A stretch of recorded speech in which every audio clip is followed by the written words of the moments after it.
Well, hello everybody. Welcome to the show today. Very happy to have you here. We're doing another book today, which is interesting. We tend to do a lot of indie comic books or just one-off theme things, but I kind of like doing the different stuff. And doing the novel is very interesting. And this is a book two in a series, so that'll be interesting. I think we'll certainly get some understanding what's going on in book two. We'll probably get a lot more information talking about how we got here. Thus book one. Nevertheless, welcome. We have two of the creatives with us. We have the writer himself. We have here, hello there, Mr. Bonesart. Good morning, evening. It's 4 a.m. for me. So Oh my goodness. just, So just both. good to the universe is usually the best way to go about it here, because we have people from all over the timelines. That is definitely true. I mean, for me, it's actually tomorrow. So Time Wait traveler. tomorrow. I am. Yep. And of course, Bones Art. We also have your artist with here, Johan Alexander. Great artist name, by the way. Hello, hello. I thought it was a little bit generic. Yeah, Yeah, well, that's all right. That's all right, though. I think you yeah. chose well there. It just screams. It screams artist. I like it, and Oh I do yeah, like your art, really. by the way. You can see a Oh, little bit right thank here. you very much. And he's going to be drawing with us today, so we're going to see more of it. So that should be cool. And you know how to share and all that kind of stuff. Well, we're working out. Oh, you are sharing. I didn't even have to say Yeah, that. I am. Yeah, there. He's on it, Eric. But nevertheless, I'm going to go over here and I'm going to hit the like and share button. Hopefully, you guys do the same. Let everybody know we're on and what's going on with us so they can come and join and be part of this today. But tell us, Bones Art, real quick before we really jump into it. Now, you said you're over there in the Northern European area, but how did you decide to become a writer? What happened? Why would you do that to yourself? that's there's quite an evolution there. I guess it's good to start with my time at university, where I discovered that I was really suffering from dyslexia, or rather a version of it, Hmm. and that really put me off from writing in general. Even though I always wanted to be a storyteller. And after my study, that was kind of like in the period of 2008. Hmm. So not the best time to start looking for a job. And yeah, things weren't going very well. And I went to a kind of like, I wasn't allowed to call her a therapist. She was a lifestyle coach, as it was called. Mm. And she, really, well, she went over my issues, and she really said, well, I want to see you write. And well, she really encouraged me to become to start writing, and well, I've been writing off and on ever since. But when I started the Association of Ishtar, I think I wrote the first story in 2018, 2019, somewhere around that period. Oh, okay. I was already doing my YouTube channel, Radio Retro Future. I was doing the Steampunk Beginner's Guide, and a lot of people started asking me like, oh, I want to do this for a steampunk character, or that for a steampunk world and setting, so I got a lot of questions regarding world building and character design. And I also do costuming. I still do modeling for professional from time to time. No, that's cool. Yeah, I know And some people Awesome. are into that lifestyle and they dress up in steampunk, at least for parties and stuff like that. I Mhm. probably would enjoy it. I used to love to go to the Halloween masquerades up in Salem. I know Andrew's just chafing under the bit at that, but if you got the money, Andrew, you do it. It's just that simple. But nevertheless, so that's cool. So you've been doing it for quite a while. Yeah, 2008 was quite the year. Luckily, I was already established and had my business up and running, so I just had to kind of buckle in. Right. Yeah, Mm. it was a that was a rough time. But Obama and them had Yeah. nothing to do with it, though. Oh no. Mhm. It was Of all course our not. fault. It was definitely our fault. But Nice. Eric laughing. But I mean, but what about you, Eric? In 2008. I mean, like I said, I was lucky. I had a business, so I just had to buckle in, and I, just ride it out. See, I lost half my 401k. Then 2 years later, I lost my job. Couldn't find a job for a year and a half. Mm, Yeah. It was a fun yeah, like 4 years there for me. It was yeah, it was rough. It's going to be worse here though. Coming, I think. I think we're going to get a bigger hit than 2008. I think it's going to be. I don't know. It could be more like what was that? 1990. What was the Papa Bush years? Didn't we have like a big hammer there too? I don't remember. 1930? Mm, The 1990 Malays? something. It was. mm, 30. Oh no, 19. I Hmm. think that was more Ni- localized to America though. But that was another housing Oh, bubble pop too as well. mhm, But anyway, we're not here to talk about economics. But yeah, for those of us old enough to Thank remember, God. it sucked. mhm. And now I could talk about economics for a few hours now. Don't you tempt me, boy. Anyway, And so No I one's just want to. tempting no, no, yeah. Yeah, don't do that. Ladies up in here, Dumb's the name. Sheldon, hey Sheldon, you should come over here and draw, dude. We have a lot of our artists are in the chat saying hello. That's nice. But please share it out, everybody, like Hello. I just did. We are going to be doing a draw along. Well, I don't know. You please try to draw along. So I guess what I should do, I'm going to get these guys started, and then I'm going to grab some of the reference art and show it to you guys so you can see stuff and we'll talk more about the project and Mhm, more of the aesthetics mhm. of it. So, could you do me a favor, Jeff, and get them Okay. started while I go grab that stuff? Hey, Chester, Mhm. real Okay. quick. Yeah. If the people in the audience are members of the Discord, they could go see the reference.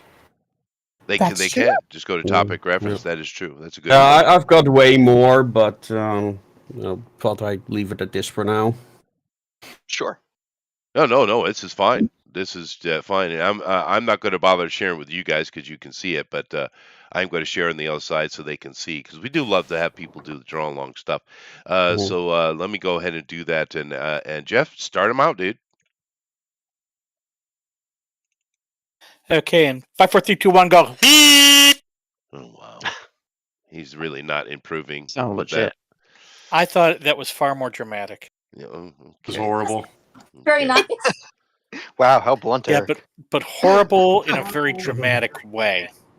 Horrible in a bad way. Yeah, that's fair. That's fair. Badly Well, until art. dramatic. Now, About this art I that know I'm. about a whip. Go ahead, Rosa. No, Eric does not have any room to fuss at Jeff. Not after what he said today to me. Oh my God! Did you insult my Rosa? Uh-oh. Hey, I'm ready to it's not go, my but- fault she doesn't like Miracle Whip. I don't. Oh, fair. Fair. Outside, great. Alrighty then. Don't look, kids. The old people are playing. Now, quick question for you here. I'm on your side, Rosa. Yes. So am I. I'm always on Rosa's side. But here's the thing. I'm looking at these two pieces of art. These are Johan's art. No, these Yeah. are by a different Yeah. artist. These are by Alex Castra, who I met quite recently. But he really wanted to do some art for the series. So these are it. I like them, And yeah, especially this one. I yeah, like the it, style. It's neat. yeah. Well, it was quite because it's very different from what he usually does. I'm very hands-on when it comes to the design of the images. And I really wanted to go, and this is also kind of like a part of a cyberpunk project I'm doing, where I really want to have this cyberpunk in the past feel to the images. Uh-huh. I did one with Eric as well. I have not shared that one yet. Well, I what's can. this much more photorealistic one I'm looking at? Who did those? The photorealistic ones are probably photos. Oh, so they're actual photos. Well, all right. They're photos of me, yes, as Denker Lexicon, the founder. There's not much art of him yet.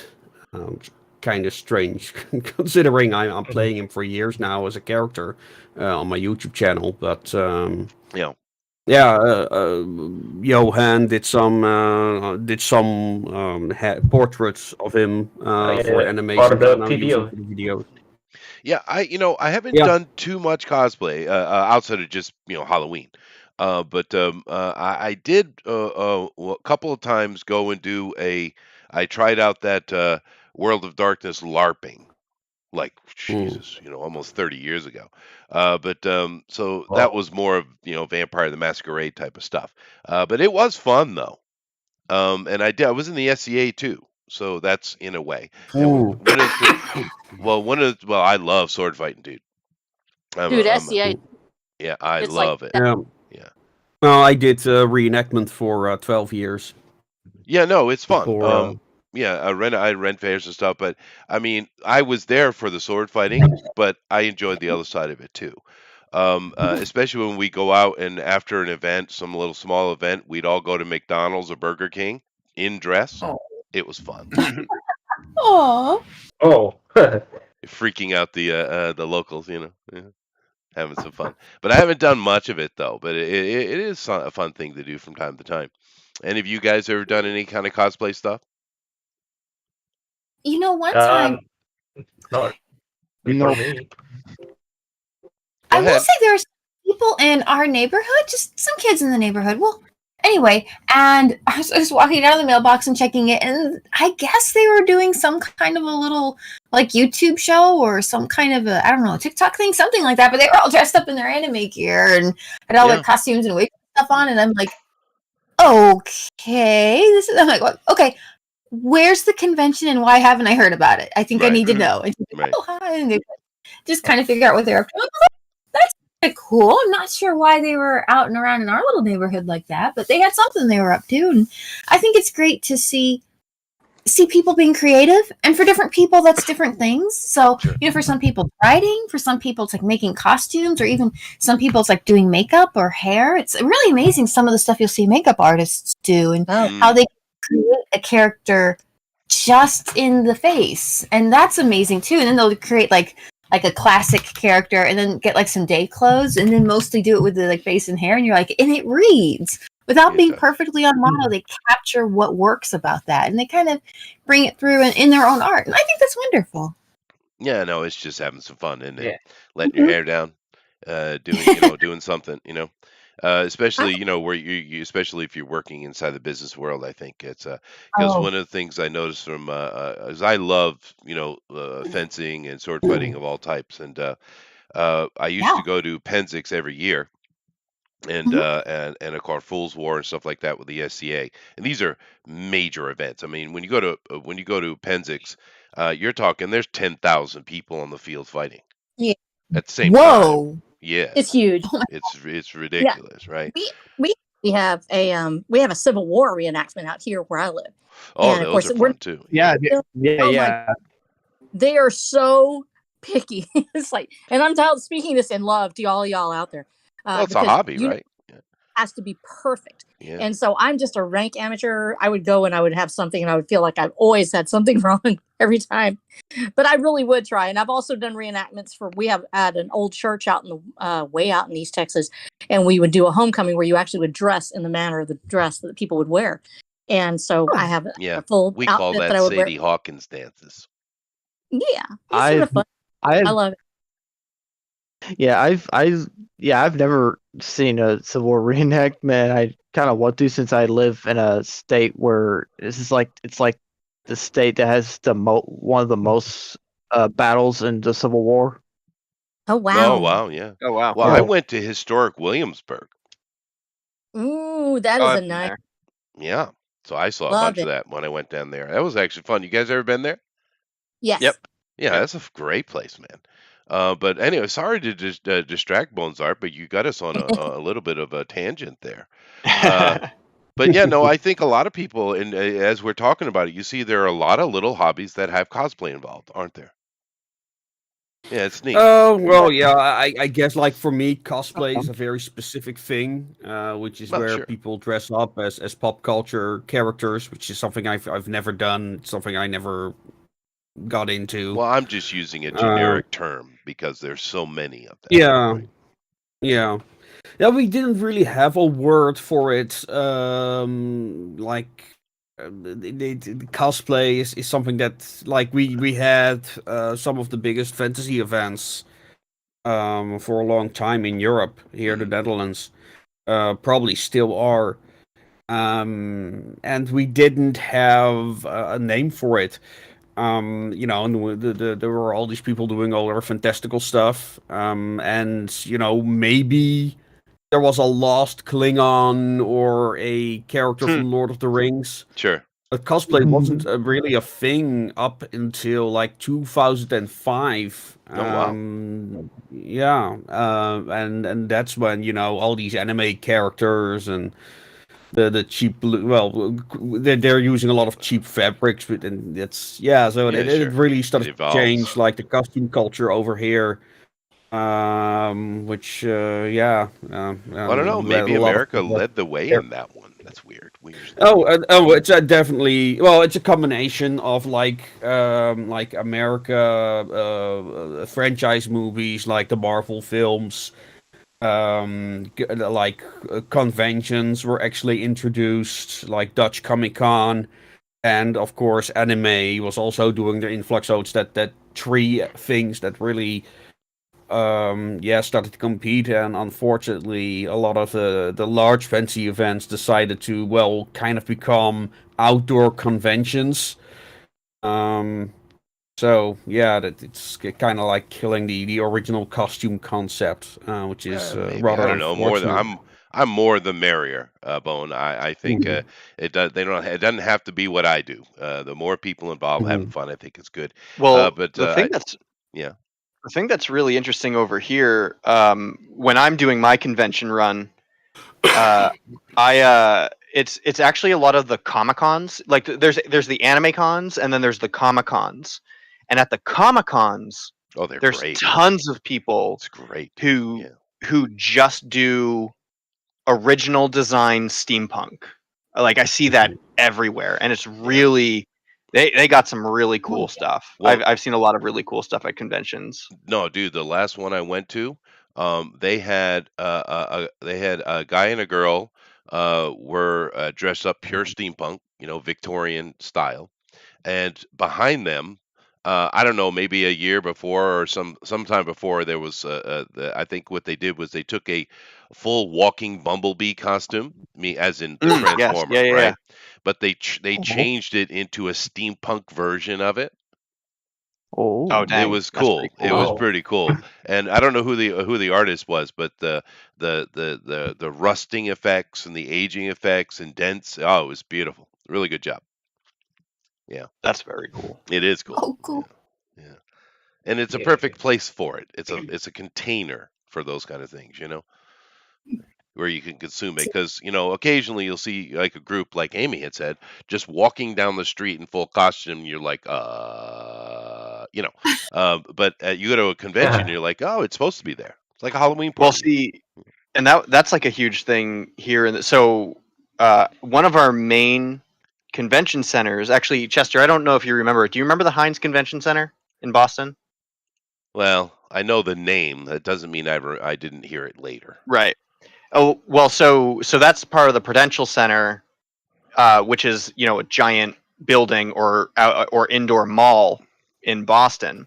So whenever a convention is happening at the Heinz Convention Center, it's just all the normal people going to the mall, just with a sea of cosplaying people everywhere. And so it's always this thing of people standing around taking pictures of all the weird kids in their costumes and being fascinated or disgusted. I don't know.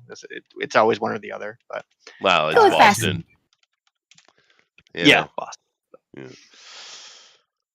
Oh goodness gracious. I don't. It would be- I know it though. But I don't know if I don't know. I don't remember. It's just for reference. Well, no, I know. But for me, I think the biggest place I remember in Boston was Quigley's. Quigley's? Okay. So Piggly Wigglies? no, Quigley's Market. Piggly No, Wigglies. not Quigley. It's Quincy's. Sorry, What is it? Quigley's? It's Quincy's Market, right? Quincy Market. Yeah. It is Quincy Market. Yeah, okay, yeah. That's the Quincy biggest. Down Under. That's the biggest thing I remember was that place, and that was pretty cool. There's some good food in there. Oh yeah, absolutely. So if it's bigger than that, then probably it wasn't there when I was there. Yeah, it's possible that it just wasn't there when you left. Because I was there in 80. I was there in 87 through 90. So you weren't even born yet. That's correct. Oh, jeez. I know. Sad. It's Hey. sad. Sad, Eric. I always forget about that. I'm not even the youngest person here. Come on. You might be actually. Well, now that Gabrielle's not here, I mean, I guess that's probably true. But No, I miss Gabby. Yeah, I hope she's okay. I think she's just Well, I working. guess She shows up. She shows up Yeah. on other forums. I She think pops she's in. I think she's okay. Okay. Well, Well, that's just tell her good. we Yeah, miss her yeah. whenever anyone sees her. Instagram. Yeah. Yeah, you're on Yeah. Instagram. So I hope she's doing well. Oh shit! I think So- she's just busy working, but she Wait. had come to Texas early. Let's see if I She can was chase her working. down. Yeah, that's true. Yeah. Well, that's Well, a great segue, though, Andrew. Thank you. Bring us in to try to understand, though, because the girls have yet to tell us how old they are. That's true. It is true. And I have a question about this character here. She's we not. see. Like, That's what we call Yeah. deflection. That's all. and she's got a long dress and she's wearing a bonnet and she has. Is this like a fox or a ferret? Maybe a falcon? It's like a little creature, like she's wearing it like a stole or something like that. There's no real information. It was Oh, in the shawlworm. Yes, that's Shawlworm? the shawlworm. Oh, that's amazing. Actually, Miss Style is based on a friend of mine, Bep. She's like one of the convention mothers here in the Netherlands. Sorry, let me She just put sells the camera hats. on. Oh, And that's actually based on an actual dress she has. Really? And she has like this little terrier. I forgot the breed's name, like a really small terrier, called Lizzie. So, and the shawlworm is kind of like her stand-in. The idea is that there are like all these tribes, so to speak, in arcology. And Miss Style runs the House of Style. And they're kind of like obsessed with fashion. Like her gang members kind of look like the Droobies from Clockwork Orange. Kind of a Ooh. bit fancier though. There's a reference. So now I'm assuming I'm looking at Alexander's art. Yes, that's for the comic. That image. Yeah. And Yes. this It's as well the- as Alexander. Yeah. Oh, It's okay. for Cool. another book, yeah. Well, 'cause another there's a lot of project. references, and some of them are from different things. But yeah, okay. Yeah. This is Alexander's stuff. Just to keep you guys keep talking. I'm just showing the people the reference stuff. I have another question. When I'm drawing Igraine, is it better to draw with eye patch or without eye patch? She kind of evolves during the book. She starts with, like I said, she comes to arcology to get an operation. For background, the world where Igraine comes from, she's kind of like in exile due to her own fault. However, from that world, she got all these implants. There's a whole lot of lore behind that, but she's kind of trapped on the world of the Association of Ishtar. And in this multiverse, there is a thing like you can go to other worlds. However, if you stay away from your home world for too long, you fall apart. So it's not like you can just start living on other worlds and stuff. You really have to, get back in time. Now, there is a form of technology that the association possesses that allows them to keep people alive. However, it's kind of like a force field, and Igraine wandered out of that force field for too long during the first book, And as a result, she started suffering the effects of what is called traveler's decay. Now, her body healed after that incident, but her cybernetic implants did not. So, and one of the implants was an eye. So, at the beginning of the book, she no longer has that eye. And during the course of the book, spoilers, she recovers many of those components. Um, so both are correct. However, if you draw her with an eye, like her eye is cybernetic, so it's bright blue. Um, and in theory, you should be able to like see all kinds of moving components in there as well. But Very cool. I think I will draw her with an eye patch then, because that will add a lot more detail to this portrait. Although a bright bursting blue eye would be cool. But That's that is true, yeah. But all right, well, that brings up questions then. So I will direct some questions at you while the artists keep at it. He's calling this series the Association of Ishtar. This yeah, is the word you're saying, right? Association. yes, Okay. yes, So it's the Association of Ishtar. This is the second book, and this is bound for the Styx. Styx spelled as yes, in the Greek river to the underworld. So, yes. and I'm sure there's a reason for that, but no spoilers. Let's lean back into the first book mainly and try to get an Okay. understanding. So, you've mentioned multiverses and time travel and things like that. So let's kind of try to lock it down into a simple point without giving too much spoilers from the book itself, but just the cosmology. Let's talk cosmology. Okay, so we're in a city called Arcology, is kind of the main Yes. city, right? Now the Well, in the second book, yes. Okay. Now with arcology, are you talking about using it as in the history of a thing, or the government's definition? Which one are you using? Uh, there's actually a lot of meanings behind the Well, word. oh, I see. So you're So, using it in multiple ways. Okay, that's fine. That's fine. yeah. So It's so therefore we're in this city. Now this city, is it outside of the main flow of time? Is it some kind of nexus point in the universe? well, the thing is that the Association of Ishtar doesn't know yet. They do not understand the ship where arcology is in yet, or how it's visible from their planet but not others. So there's a lot of mystery behind what it is, where it comes from, how old it is, or who created it. Okay, so Um, archaeology is a ship. Okay, it's and a city inside, kind of like a space station. It's not even the right word for it, but it's a Dyson sphere. archaeology is just one little speck inside that massive structure. So it's inside of the Dyson sphere. Okay, so Yeah, um, something like that. Yeah. so all right, so there's these people on our planet who see it. They somehow travel to it, and it's empty, and they've started occupying it for how long? Well, nobody knows, and I'll explain Oh, why. okay. So there's a video on this which explains an entity called the White Airship and what it is. It's actually a video I'm really proud of, and contains. It's one of my first ventures into creating original art for the series as well. Mm, And also contains like photography and videos that we made. It's the whole thing.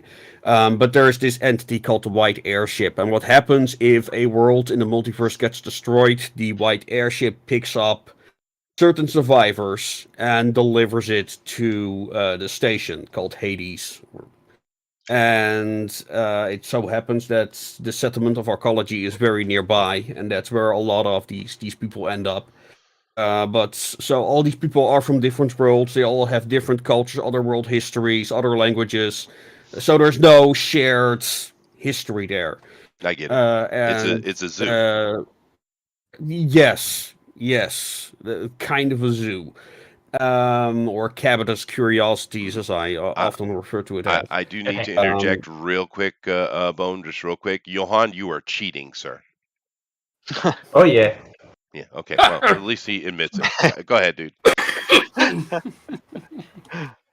We No, love it. it's just for That's all what right, you dude. I'm think. just joking. You go. Okay. Yeah. Okay. I'm sorry, Bone. Go ahead. But Okay, yeah, it's so okay. so it's this yeah, it's very complex. And that's also kind of where the name orcology comes from. It is yeah, it kind of like how I picture the mentality of the steampunk community as a whole. Uh, as a kind of like all these misplaced people, and they're all trying to find purpose in this place, which is a very lethal place. So, and that's also there's also this cult. They're called the Styxians, and all they do is deliver the dead to an entity called the STYX. That's all they do. And if that means if they have to go to the under the deepest tunnels of that ship, they'll do it. Which also will play a major part in the book. So yeah, so there's this whole mentality of these people that we'll go there and there we're bound for the stick. So it's a whole mentality thing. And Igraine is what they refer to as a tatak, which is actually an Indonesian term. Right. And she does not have this mentality because she can leave. Because with the traveler's disease, she can go back to a place that she calls home, but all these other people are stuck there. Even if they found a way off the station, they could not leave it. So they're kind of like Igraine kind of helps some of these people break through that that mentality of being bound to die. Imprisoned, yeah. So, You know. now this traveler's disease, it's does it affect people who are brought over by the white ship or people who were born there? Well, that's the special thing, and that's the thing why arcology is so important to the association, because it's the only exception, the only place where it does not happen, and they do not know why. So there is something special about that ship that keeps people alive in there. So it's literally the only place when your world gets destroyed. It's literally the only place where you can go without dying. Oh, Um, okay, I see where you're going with it. All right, cool. That's interesting. Um, all righty. So, therefore, why Ishtar then? Why did you choose to um, specify on a much later name of this particular goddess? Well, the reason was that I have this fascination with ancient cultures, Oh, and I wanted to give the impression that at least in the association's mind, they're continuing a kind of tradition that goes back thousands and thousands of years. And it's something that I have not yet fully worked out. Like I'm what they call a pantser, which you probably know. That I just make up shit as it go along, so to speak. I did dabble in it, and I did write a few short stories, kind of like explore the association's connection to the ancient religions. But it's something that I'm still heavily working on, but it's heavily based on like old assumptions mm, on these civilizations, like old interpretations of a place like a Blackly Tappy and the Sphinx.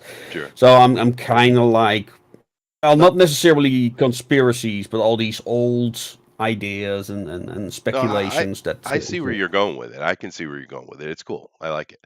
I'm just kind of curious why Ishtar, not Inanna or Isis or Amaterasu or Aphrodite or Venus. You could have chose any Right, name for right, that right. goddess. Why did you choose the Yeah, Ishtar yeah, name? yeah. That is true. Yeah. Yeah. Um.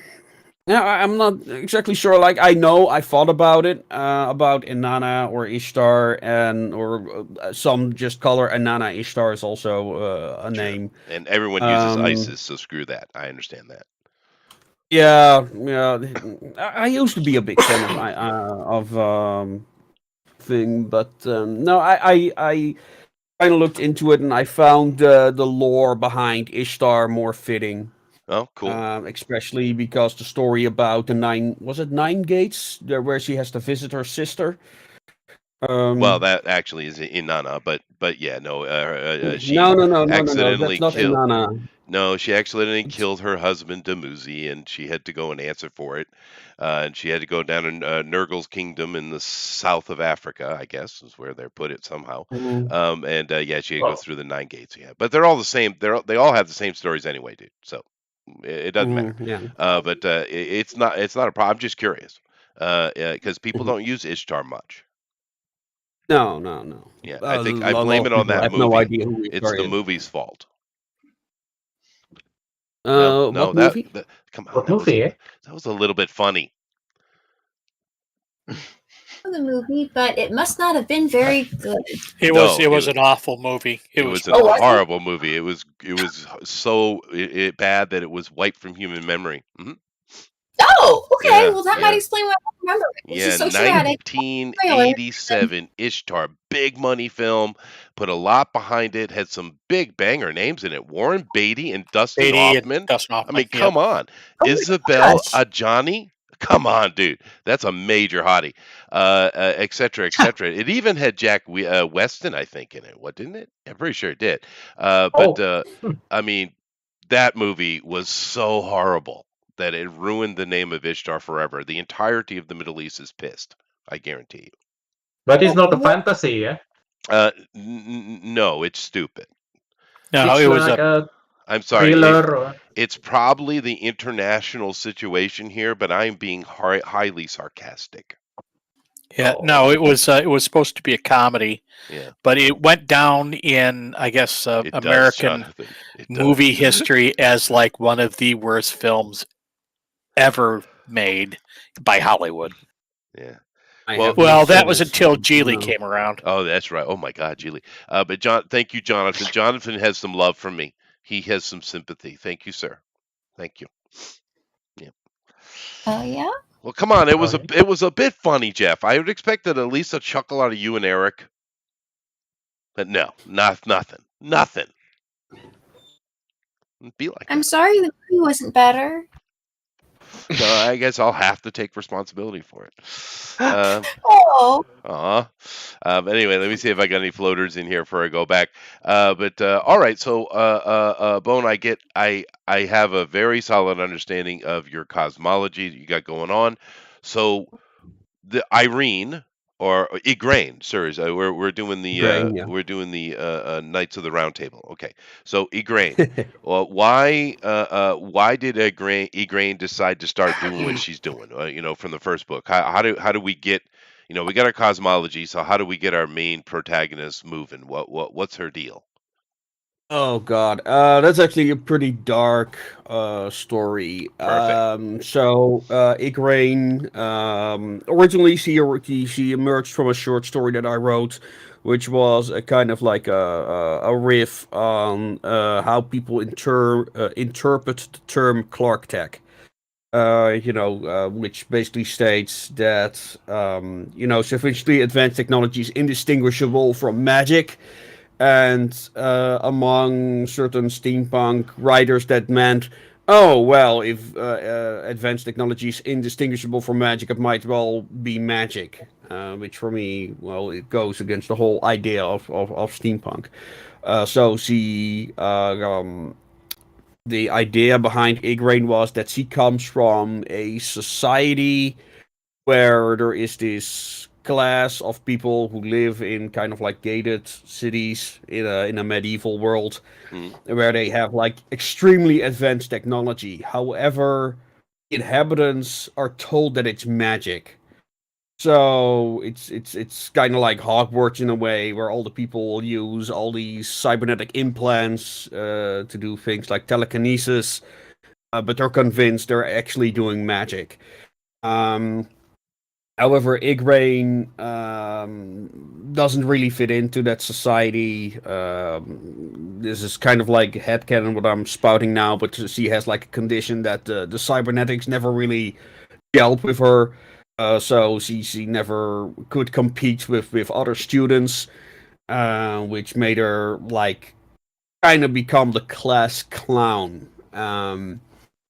And one day she gets like this opportunity to sneak into a laboratory where there is this gate, that turns out to be a rift, which brings her to the world of the Association of Ishtar. However, then she can't to go back. arcology.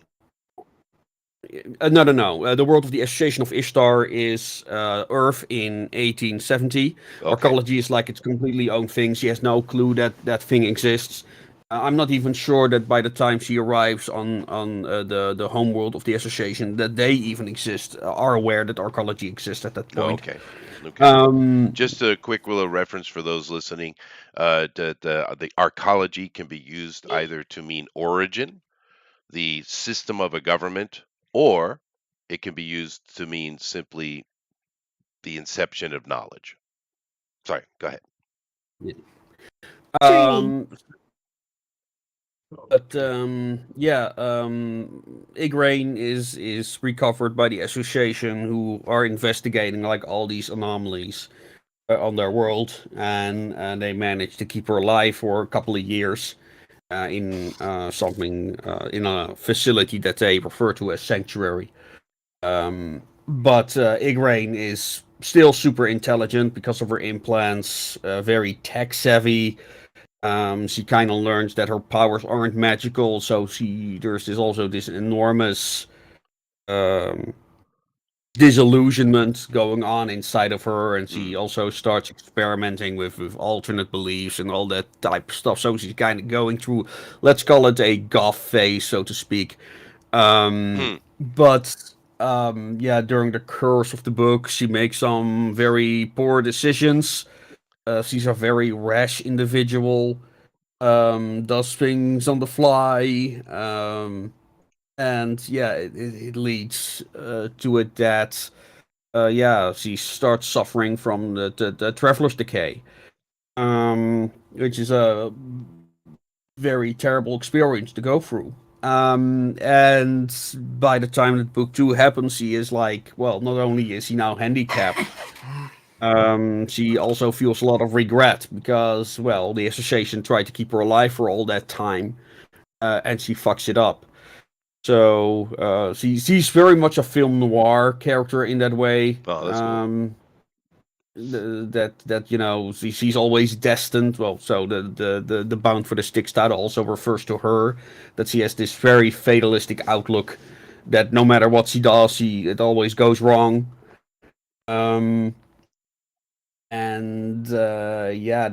kind of like, some of the events that happen in Bound for the STYX, kind of like feed into that belief that no matter what she does, she always screws up. That's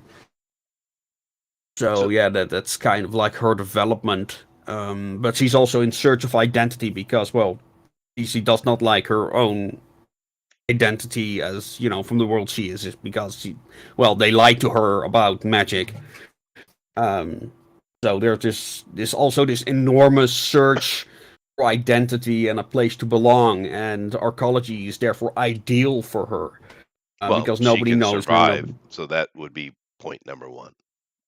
Yeah, no, absolutely. That is like point number 1. But whenever you arrive in arcology, you are known as a kip. Those are the people that stay mostly in the city. They don't go out and explore the corridors. And the scabs, they are the ones who, go out into corridors and scavenge whatever ancient technology they can. And of course, Igraine wants to be a scab, so there's this enormous drive for her to be one of them, which leads her to some questionable decisions and even worse outcomes. So, well, there we go. Brought us right in the second book. And Amy, I just need to let you know. I don't know if you noticed this, but Raggedy Ann has head lice and it's grown. Okay. Well, she should probably do something about that. She should. Yeah, I think a 12 gauge would do it. Or some shampoo. Maybe some good shampoo. Maybe. This thing's gotten pretty big. It's almost the size of her head. Just to let you know. Okay. You can start giving her investing advice. That's good. That's good. Uh, I am showing the art as we're speaking, Bone. That's what I'm referring to. And yeah, Eric is. I don't know why Amaran's not here, Eric. Why aren't you homaging him? Oh, I can't draw like Armoron. You know that.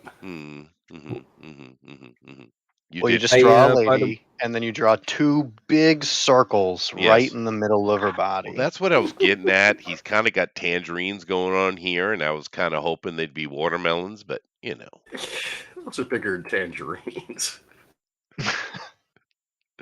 No, just picking on him. Amran's not here today, Bone, but he is a pinup artist, and his ladies are rather voluptuous.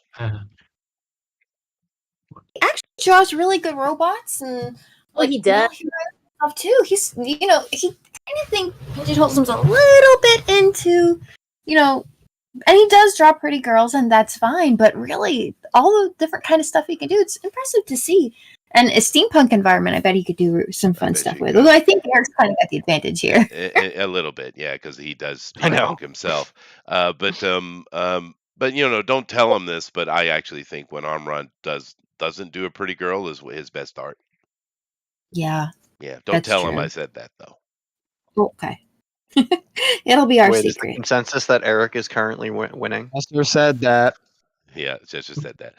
Well, no, I mean, Eric has, 4 issues of a steampunk comic book already in the box? I mean, stuff.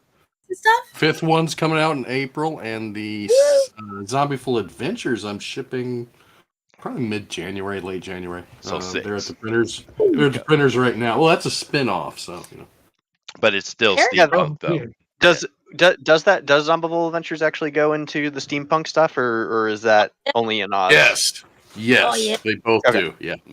It's a dude, whole have you showed him your Tin Man? Dude, you should show him your Tin Man, dude. I'm sure he's seen it. Bone it. Have you guys seen Wow, the Tin Man? that doesn't sound awesome. Eric, show him your Tin Man. No, I'm telling you, dude. That's a great design. I love the design. Hold on. Let's see. I might have it on my computer somewhere here. Hold on. Hounds of God. Hey, don't be waving that Tin Man around like that. Yeah, really? Not that one. Let's see. Eric's still mad at me. No, why am I mad at you? You don't like Miracle Whip either? No. I don't understand this argument. I've never even had Miracle Whip, so I don't even have an opinion. You don't have any dogs in the fight? Good. Oh. Stay pure. Yeah, I've never had. I've heard of Miracle Whip. I use hollandaise sauce anyways. Imagine barbecue sauce with absolutely no taste and the consistency of snot. That's Miracle Whip no and taste. mayonnaise. Oh God. It's mayonnaise, but what do you call it? A bootleg, I guess. It's a bootleg mayonnaise. Oh well, here's the Tin Man beaten up. That's great. I'm a fan anyway of Yeah, real we can't mayonnaise. get a full body look at him though, dude. Let me get that. Hold on. Like I'm trying to draw something. Come on, Eric. Don't you organize your stuff? Yeah, what are you doing? It is, but I've got so much stuff now. No, I've gone digging before myself. I know exactly what. Are we trying to slow Eric down so we'll have an advantage? Yep, that's right. So that we stand a chance. And I do accept. Okay, dude, show him your straw man now. Show him your straw man. Oh, there you go. How about that one? There you go. No, that'll work. That'll work. So that's a great design, dude. Take a look at that. Very cool. Yeah. I actually have almost all of the Scarecrow's outfit put together for myself. Really? Really? Oh, wow. Yes, Wow. I just need to get the mask yet. Oh, okay. That's the gonna vest, be cool. the shirt, the pants, Yeah. a gun. I've actually I made a gun out of a Nerf gun. Sweet. What do you think of his Tin Man design, Alexander?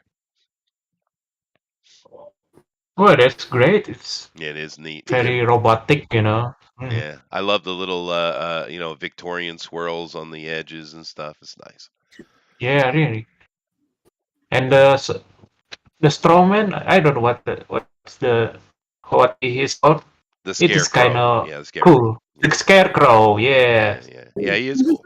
He's I like Eric's cool. characters. They're interesting. Yeah, and I like the Scarecrow the Thanks. best myself. That's I why I brought it personally up. think the lion should be fat, though. Oh, Because of the movie? No, just because he's a cowardly lion, he should be fat. Wait a minute. Hold on. Why should he be fat? Not fat, maybe bulking up a bit, but it's all right. You know, a little bit of a It's gut. cool too, you know. It can be, I suppose. It's Yes. Well, here you got I really like Lion Warrior, Dirty like Paw Bear, which is Thundercats. based on Chester. Yeah, exactly. Thundercat. Aww. Aw. This. I am Dirty Paw. That is perfect. Aww. Yeah. I'm a little wider than that, but close enough. You have to fit through the door. Yeah, I have a wide problem. Okay, I'm going back to drawing now. Thank you. Okay. I distracted him for 5 minutes. Oh shoot! Okay, thank you. You're welcome. That was cool. Those are really great, Oh, wow. Eric. And your drawing's looking Thank you. fantastic too.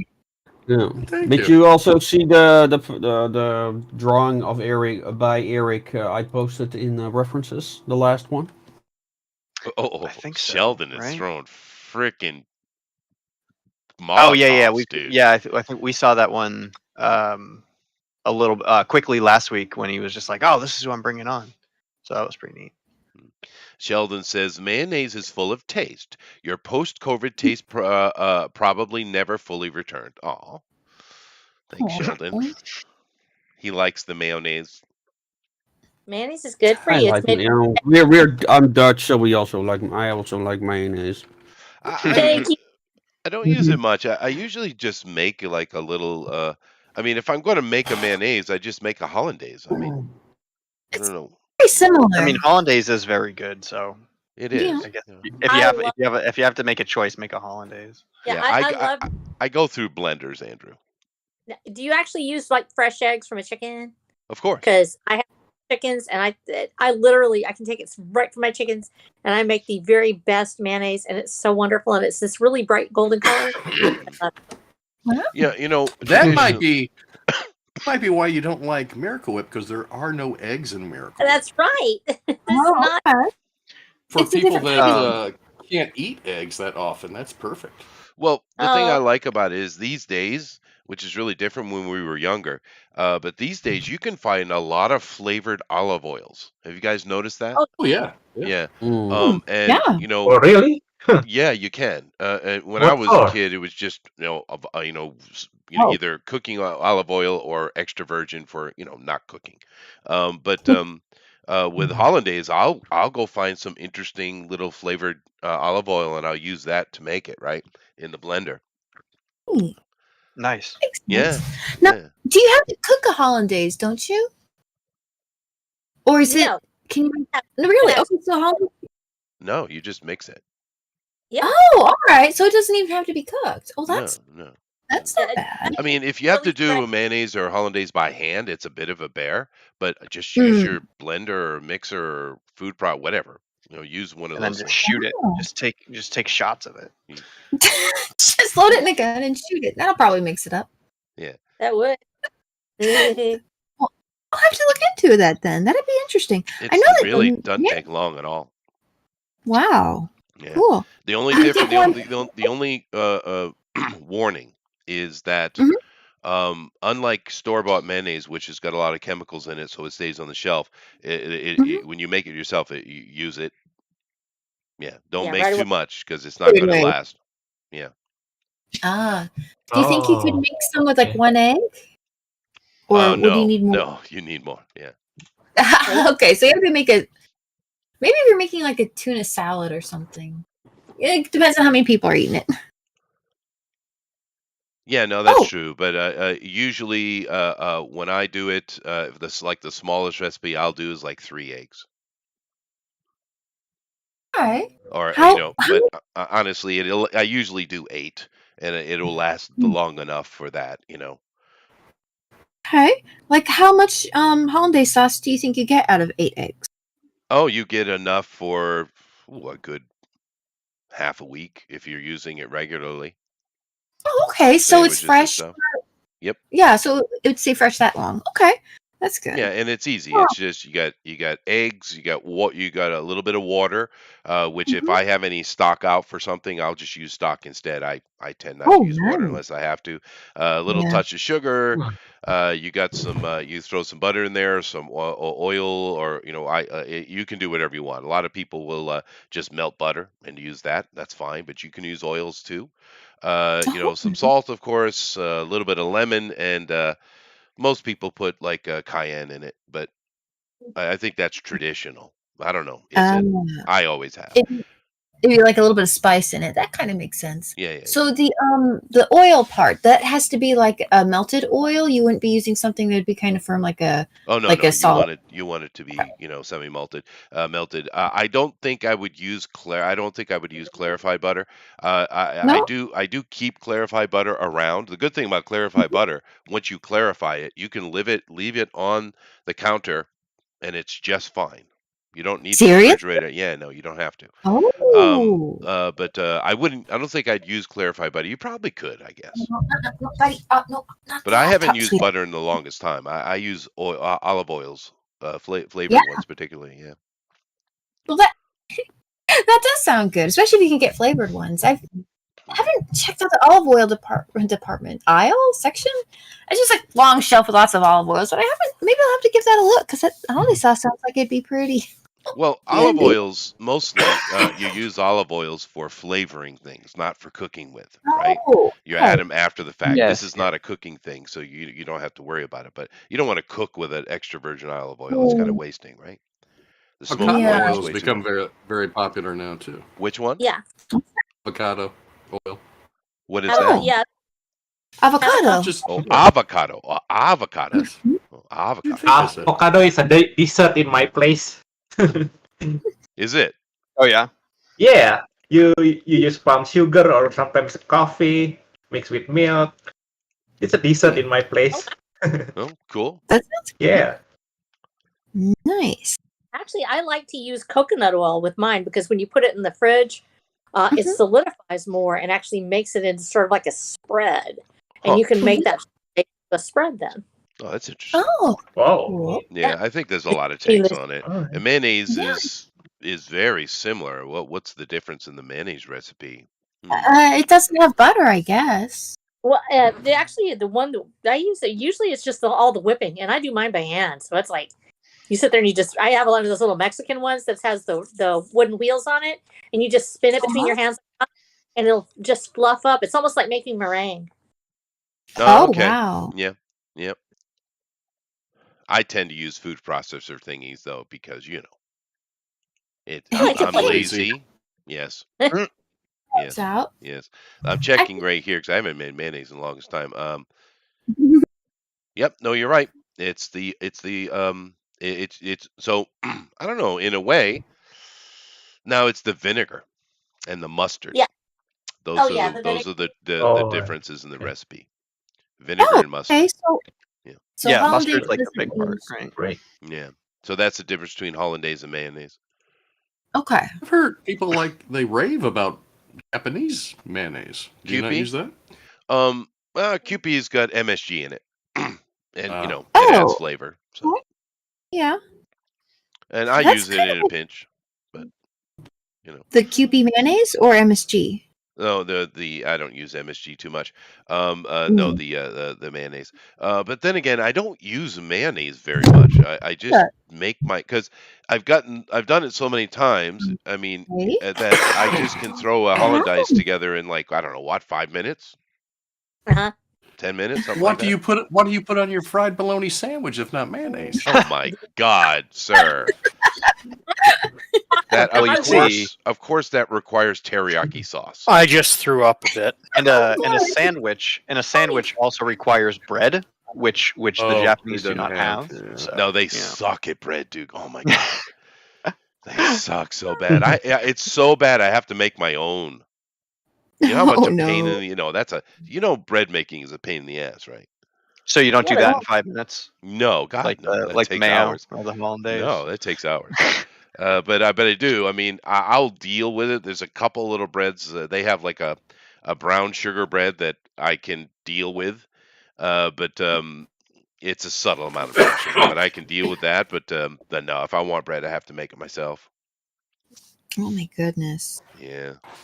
I wonder. I mean, I feel like bread shouldn't be that hard to get a recipe from someone who makes it and get something reasonably close. Is it is the flavor off or the texture? Is it just not leavened enough, or what do you think? Yeah, Work about they don't get the concept. Oh. There's a few things the Japanese don't get. They're really good at taking things and making them smaller. They're good at that. Okay. They're good at, and they do that with bread too, which I don't get. Maybe that's the problem. But they're also good at taking things and making them work better, usually. But the two things that they really, really don't get is bread, and I cheese in a way too. But that's kind of a new thing for them. I really wasn't thinking Oh about yeah, that. dude. There's no cheese in Oh, Japan. Yeah. Really? Wow. And the Dutch did it I thought import it in there, Japanese really? bread was great. Yeah. No, the Japanese bread sucks balls, dude. Oh yeah. You don't Oh, even really? have Velveeta? No, well, you can find that cheap ass American cheese crap. You can find that, yeah. Well, see, Chester, here's the Oh. thing. You just got to teach them how to make bread to talk. And then once they learn how to make bread talk, then bread will be great in Japan. That is true. That is true. Yes. But another thing, shockingly, that they don't really get quite yet is meat. Really? No. And, Oh, and to be really? fair, Oh. it's really new to them. Oh. It's really new. Oh, sure. We're only a couple generations into actually eating meat here. Before that, they didn't eat meat. Not Yeah, it Yeah, like was. fish. I mean, fish is meat. Well, you know what I mean. You know, Really, though? pork, Chicken. beef. or You know, Is things it like that. though? Well, oh, dude. So Yeah. when I was in Okinawa, I mean, Okinawa is overrun with wild pigs. yeah. Oh my So goodness. the only thing you can get in Okinawa is pork related products, which that just upsets my stomach. So it was great the whole time. Oh, Oh, But anything in Okinawa that in the mainland Japan that's made with chicken, it's made with pork. Like in Okinawa, 'cause it's Oh, just okay. all pigs, all Oh, pigs okay. everywhere. Yeah. Yeah, but it Um, tastes like chicken. I wish. Well, they when I say that is for as far as breeding and raising pigs and cattle and stuff like that. They do a great job, right? Mhm. It's the preparation after the fact. They don't understand low and slow. So what they do is they Oh. take everything and they cut it into little teeny bite-sized things and they grill it for like 2 seconds on each side because they're all about the raw. Right. Yeah. Um, I know and- what you mean. Exactly. So Mm. therefore, everything is crazy expensive because they're looking at it from that point of view, right? So when I want to get like a whole butt, or I want to get, like an entire side or a belly, or whatever, something like you would get back in the States, no problem. I'm paying hundreds of dollars. Really? Oh Wow. yes. Wow. So they it's don't. yeah. You don't get like a steak or something. They don't know how to cook something or make barbecue or things like that. If I can get a hold of it, I can do it correctly. But I haven't seen them do it correctly yet. I've had many people take me to places to get steak. Let's take the foreigner, the American, to get steak and show them how great our steak is. And I hear these YouTubers going on, Wagyu beef, off and on. Dude, you try to take a really heavy Japanese gyu and eat an entire steak of it. Good luck. Oh, You will Is float. it- You will be floating before you get to the end of that thing, dude. It's not Oh. proper. It's too fatty. It's not Oh, good I for steak, see. right? But what I'll do is go get like a sirloin, which is much cheaper because for them it's not filet mignon, so therefore it's garbage. Sirloin. Dude, Oh, if sirloin is temperamental, Sirloin's good. but if you cook it correctly, if you get the timing Mhm. perfect on it, sirloin is the cut, dude. Ribeye all the way. Well, that just is a lot more. Okay, you have how many hours you have to cook? I mean, if you got time, sure. And chew. Well, Medium rare. Are you cooking these well done? I'm gonna smack you. oh, They don't. Uh-oh. But Eric is feisty tonight. I know. But here's the thing, though, Andrew. I have taken and I have made brisket. I have made racks of ribs. I have done these things, and I've taken them to little group gatherings, a friend party, event type of things. And the Yum. Japanese are absolutely blown away by it. They love it. They love it. Of course. But they It's don't. delicious. It is delicious, but they have no clue how to make it. I said, well, Mm. turn your oven down as low as possible and Do cook so. it for 12 hours or what have you, depending on Yeah. what it is. Yeah. Yeah, literally, it's the lower and the slower it goes, the better the brisket is. Oh yeah. Oh. No. Yeah. So you actually can make brisket in an oven at home? I thought maybe you had to have like a smoker or something Well, like that. it's You better. can do it in the oven. Well, Sure, you can do it yeah. in an oven, but if you have a nice, beautiful offset smoker, oh, you're good to go. But you can do it in a little Weber kettle as well. Oh, nice. But you can do it in an oven. Yeah, you're just not going to have Oh, any of the smoke ring or flavor, which is a bummer. But yeah. I wonder. Because you wouldn't want to have anything smoking in your house. Yeah. Just pointing out the chat there, Chester. Junkyard is with you on this one. Junkyard done. Hi, Talking Junkyard. about Junkyard. it is ridiculous. Exam. He's in Japan with me as well right now. But Oh, really? yeah. He says Agu Buta everywhere. Yeah, sure. He says, yep, had to get some good smoked meats here. It's hard to get some good smoked meats here in Japan. Camps are becoming more popular, so starting to see it more often. True, but it's more grilling than barbecue. Stuff from the butcher costs a small fortune. Yeah, it is ridiculous. I do have a butcher who I've made friends with over the years, which I suggest everybody do. It's kind of a smart thing to do. But still, Did you let him feel your butt? well, I just picked up some because I have a little. I built a very small curing closet for charcuterie and cheese and things like that. But I put a kind of an aging refrigerator in there as well, right? So I went and picked up a bunch of You beef dry living. aging your own steaks? Damn right. Well, I'm impressed Nice. now, Chester. Ooh. But I went and bought a full beef filet mignon, a full loin, and it's aging as we speak. Nice. Yes. I don't think you're going to have a very hard time making friends with your butcher if you know how to eat your own steak and barbecue like that. Like, nah, fine. Well, If you give me a good deal, I'll give you it it's back in dividends. it's the power of YouTube, man. Yeah, I mean, you can learn anything. that's true. Why don't you open Chester's Rib Shack? Yeah. Dude, I told you I bought that warehouse, and I'm going to remodel it, and I'm going to turn it into a live house. That's my retirement. Oh, you got to get Just- there first. Chester Sex Castle and Rib Shack. Well, I don't know if those two go together, but you know what? Just I don't know. I don't know if the locals would appreciate the sex part, but The Rib Shack, well- definitely. yeah, probably. yeah. We need to explain to our guests why you have a sex castle. I told you it's a shrine. It's a shrine.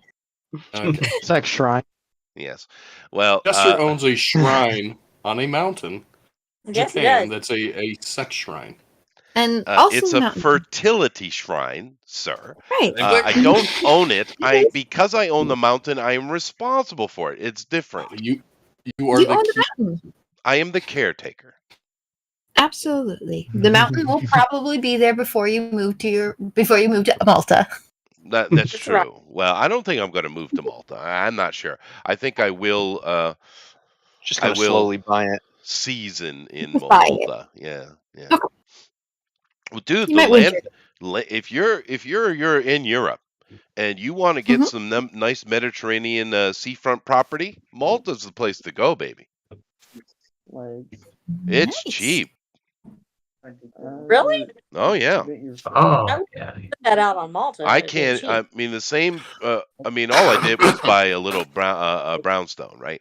But if I bought that like in the south of France or something like that, I probably would have had to pay $1.5 million, $2 million. It Wow. That's a lot of money. was pennies on the dollar, dude. And we got Cool. a couple of Europeans in here with us. Bones, you ever been to Malta? I have not. You haven't? I have not. Oh, you No. should. It's really nice. Food's great, dude. Pretty ladies as All well. right. But yeah, dude, the land prices are wonderful there. I just bought property in Malta not too long ago. All right. Chester's made of money.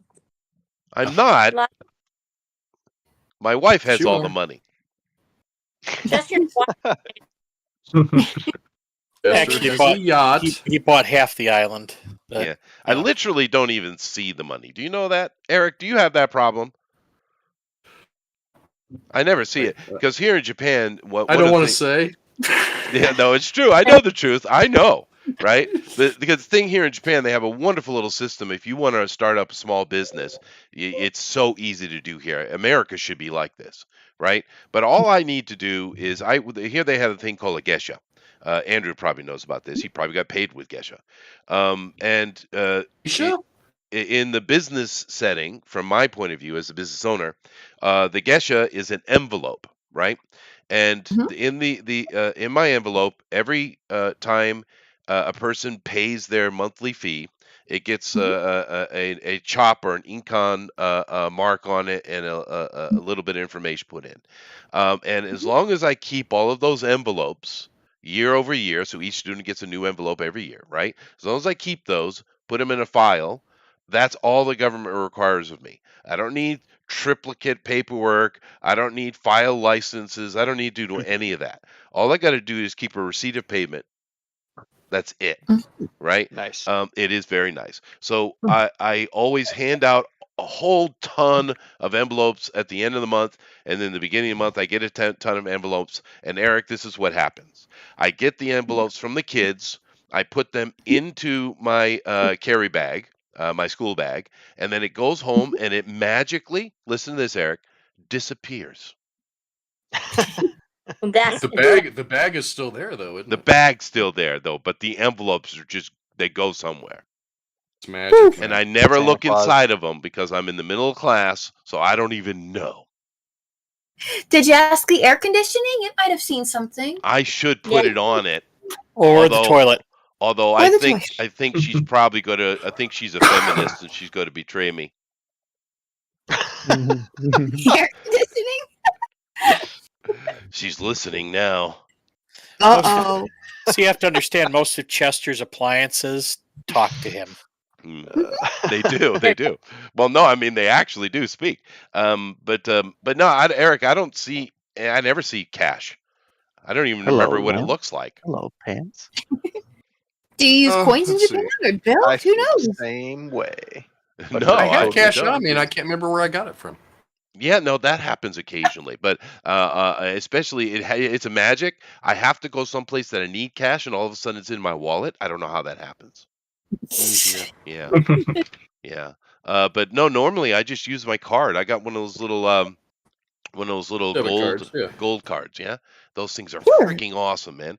You just doop doop doop doop doop doop. I don't have to sign nothing. Yeah, that is great. It They've is. got the One of the tap. one of the things that I love about Japan though is a lot of the transactions that you do daily can just be done on a transit card. Like that's pretty crazy. Yeah, that's true. Like you just get like a Suica or one of those cards, and Well, it's like their like debit you card, can, you really. can pay for at a convenience store. You can like do anything. It's great. Yeah, that's true. Nice. And the people in the city use those all the time. Yeah, my kids Is do. that like a bus pass or? No, it's just, That- it's like a debit card that you mainly Oh, you're okay. using it for the subways or trains and stuff like that. But you can they have a system set up. But you know here's the interesting thing though. I know we're off topic, but that's okay. Interesting thing. My kids have those and they use it and they're very responsible. Eric, this is Good. how well I raised them. Both of them have a credit card that I gave them in case of emergency. Uh-huh. And that was 8 years ago that I gave the one to my daughter, 6 years to my son, and they have not used it since. Not once. Oh, that's good. Aw. That's really good. It is really That good. is You've raised responsible children. That's Um, awesome. I do have a question on topic for Bones. Good, you do that. I'm getting coffee. Jeff's in charge. So the eye that isn't covered with an eye patch. Is it blue or green? Because I have I one thought reference from where the she has a top of blue my eye. head it was green. Green. Okay, cool. Perfect. From the top of my head, yeah. That's at least 1 point off the winning total for asking a question. I'm just plugging along. Almost That's got what my we're colors doing. down. Or my flag colors, you could say. Yeah, I don't know why I'm obsessing over the line art. I should probably just go straight to the colors. How are we doing on time? Oh, geez, I a think we've little got bit about of an hour. Okay, all right. So I've got enough time to clean this up. I'm like, because you get in the zone sometimes, and you're just working on a drawing, and you're like, I'll try this with the lines. Mhm. Maybe I'll try some I do this different every depth. time. I just say that. Yeah, and then it's like, I'm already on color, and we still have an Nice. hour left. I'm gonna be already on. done early Damn today, you! probably. Is Eric mad at somebody else now? I think Eric's just working on his drawing. He's still mad at me because of the whole mayonnaise debacle. I love Miracle Whip. I just bought a new jar yesterday. Nice. You know what? It's got a really strong flavor. It's got a And tangy zest. Yeah, exactly. And that's really different from mayonnaise, which is a lot more mellow. So I can see where you would either really like one or really like the other, but you can't compare the two. They're just really different, I think. They're different. Yeah. Viva la difference. I never had mayonnaise growing up as a kid. We always had Miracle Whips, and when I finally That's did actually taste what- mayonnaise, like, ew, this is so bland. We have to have the right stuff too. Well, Do I you bet like yours Duke's? is Duke's mayonnaise. Yeah, I do like Duke's. Not a lot of sugar in it, right? Duke's I don't know. I is didn't not. look at it.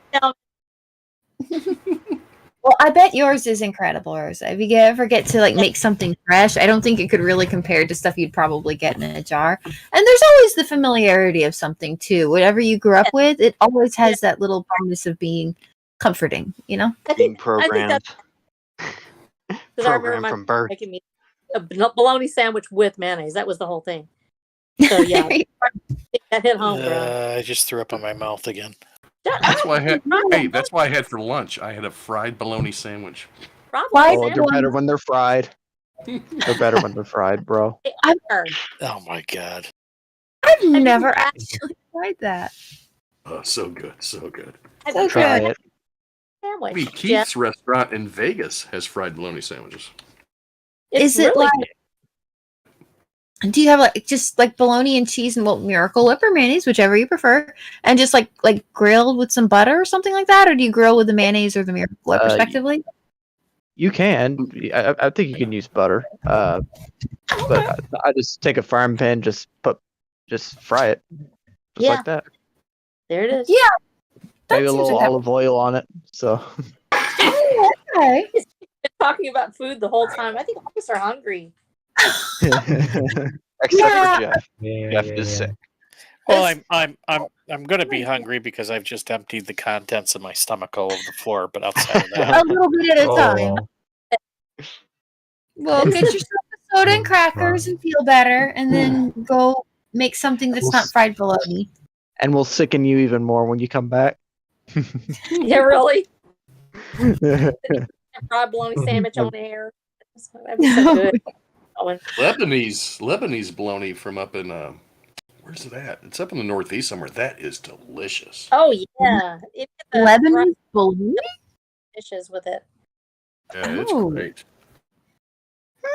I've never really thought of fancy bologna. That's kind of cool. Oh, it's really. They have all sorts of different ones, and they flavored a lot with lemon. What is it called? It's like a lemon zest flavor, but it's actually from dry, and it's so good. Middle Eastern It's dishes from- and we only use the finest cuts of bologna for our sandwiches. thank you very much. The finest. We love our stuff. Yeah. Yeah, A bologna is aged a whole 3 days before That's cutting. right. No, that's called Ooh, are old we bologna. talking You don't charcuterie? I love charcuterie. Ooh, eat it. charcuterie? Yeah, Is that Aging our bologna? bologna now. making Yeah, charcuterie. sausages, bolognas, salamis. You Oh, know, it's called charcuterie. Basic. I love Oh, you're salami. you have a closet for one of those, right? I do. Or is Yeah. that something? Yes. Oh, nice. Yeah. A closet full of bologna. Well, and I closet I for prefer everything. salamis and stuff, but yeah, no, it's fun. And like I said, YouTube, you can learn it. That's true. There's nothing that is known that can't be learned. It's awesome. So, one of the you one. Go ahead. Charcuterie houses, little tiny houses that are look like like gingerbread houses, but they're made of cold cuts. I think it's all bologna. When I was at a company, one of my customers, they processed cheese and luncheon meats. So Oh. I got that. I had to tour their facilities, I think, for some sort of barcoding system. Oh, So okay. those places are like almost like clean rooms, Mm, Wow. Because of the hygiene and all that, and the weird things. The weird things like you have to walk through like a river of sanitized fluid, and you got to wear all the garb. It's really freaking wild. Yeah, it's kind of Wow. cool too, though. Pickle loaf? Yeah.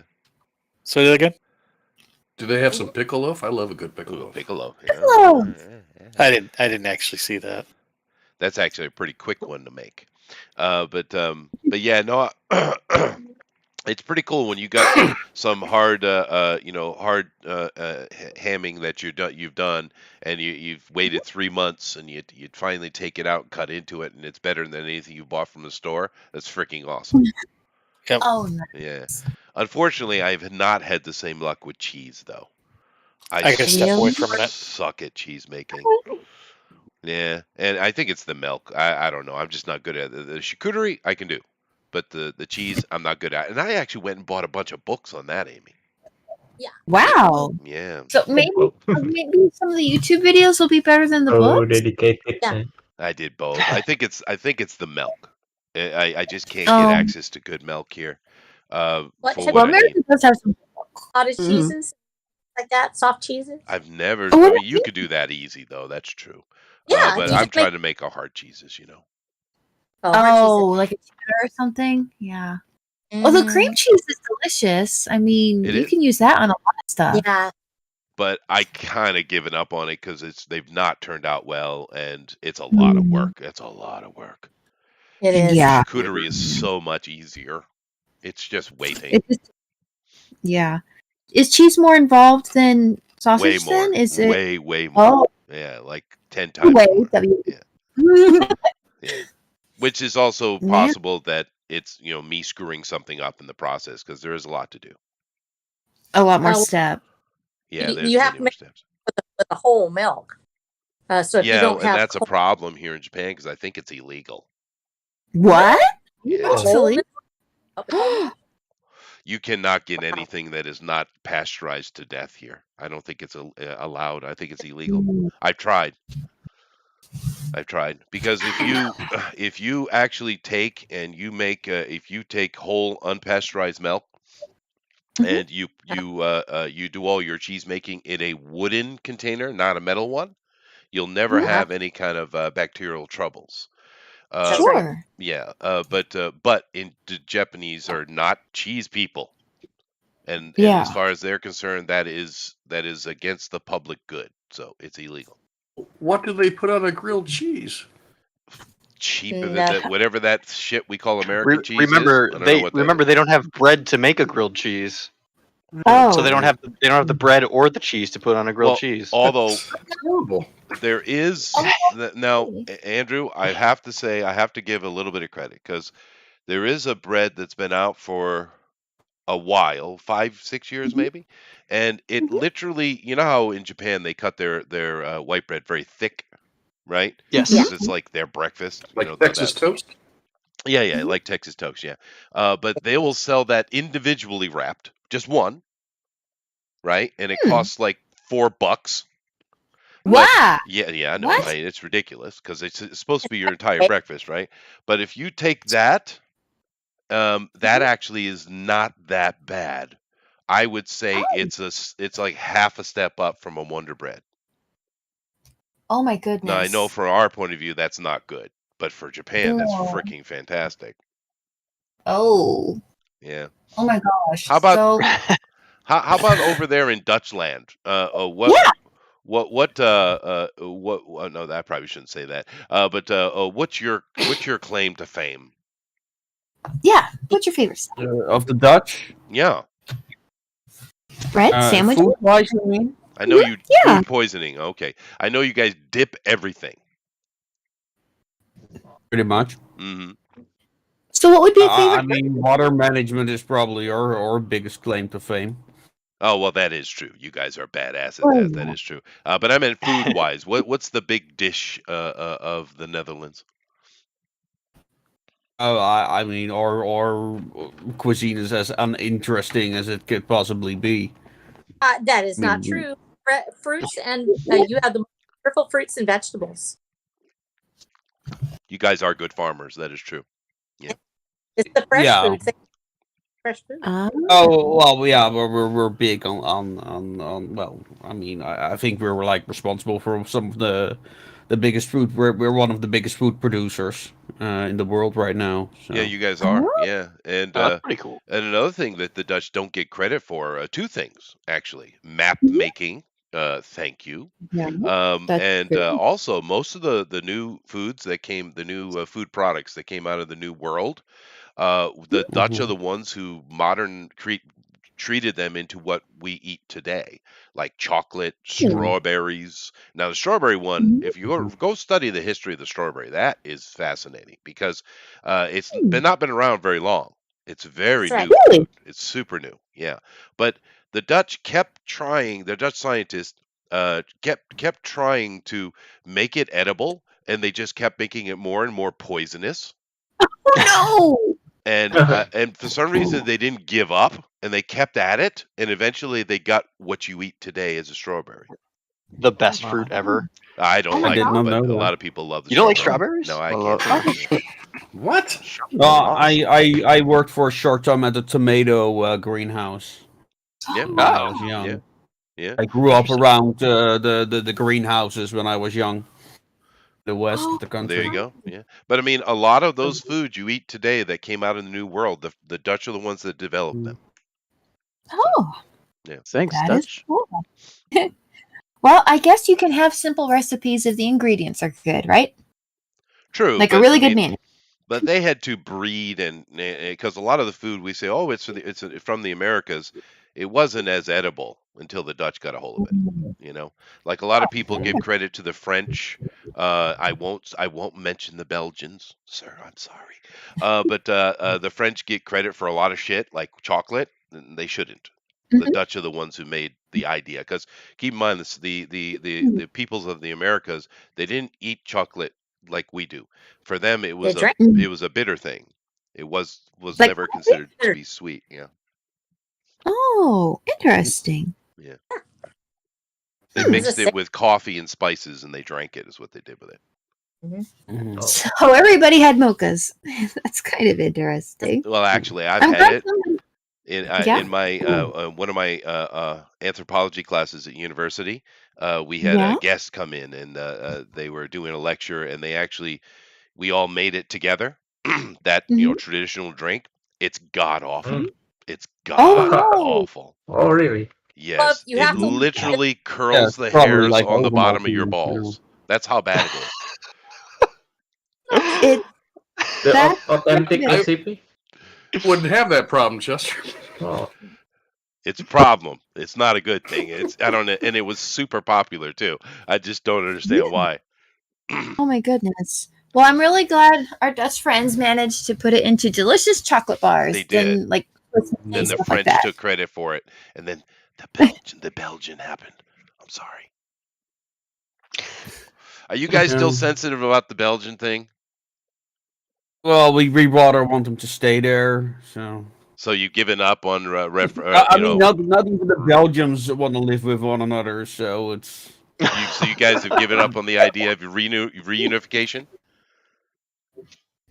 Yeah, no, I mean, no, I think we're good. You know, Fair enough. some things are just meant to be. Well, I mean, it didn't happen that long ago, right? It's not that long ago, right? That you had the Well, about separation. the 1830s, Yeah, so I somewhere mean, around it's that not so long time. ago. No, not even 100 years, and already they're fucking it up. So, well, that went well. It's fair. It is fair. I do really like their waffle though. Did they Yeah, actually make I Belgian don't waffle? like Belgian waffles at all. I think that's So terrible. they are still salty. Aha! All right. Ah, Yeah.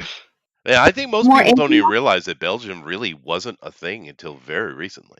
It is basically I had no the idea. Netherlands, yeah. Yeah, I also had no Well, idea. if things keep going the way they are, it probably won't be a thing for much longer. So, Oh, Well, no. they have screwed up very badly. You are true. You're waffle. correct. Although your country's doing some weird shit with the farmers. What's going on with that? I mean, it's so oh vital. God, well that's like that goes back all the way to the end of the Second World War, It does. where they said to the farmers, "Well, wouldn't it be great if you guys do things like this?" And then they were like, "Well, why don't you do things like this?" And then they went, "Well, why don't you do things like this?" And the farmers continually said, "Okay, okay, okay, okay." And now it's like, yeah, all those policies we made you do, yeah, it turns out it wasn't such a good idea.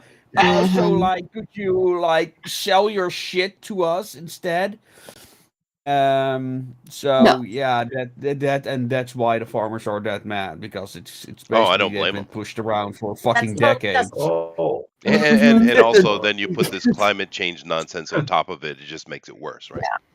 Mhm. Yeah, The yeah, nitrogen fucking restrictions and NG. stuff. That's by the way the fault of NGOs, by the way. Of course. Mm. Yeah, of course it Thank is. you.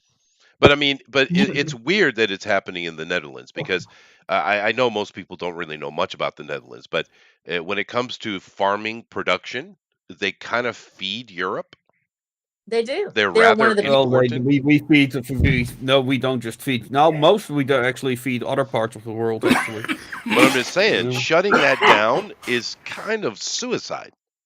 Yeah, you. Yeah, it does sound like fucking retarded.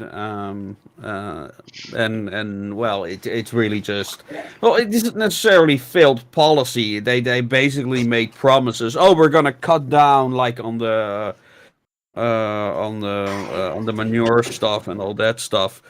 And they didn't do it because it's a promise. Politicians aren't supposed to keep promises. No, of And course then not. NGOs started suing the government, and now all of a sudden it's like, oh no, we need to do this, and yeah. follow the Yeah. money, because that money leads to them buying the land.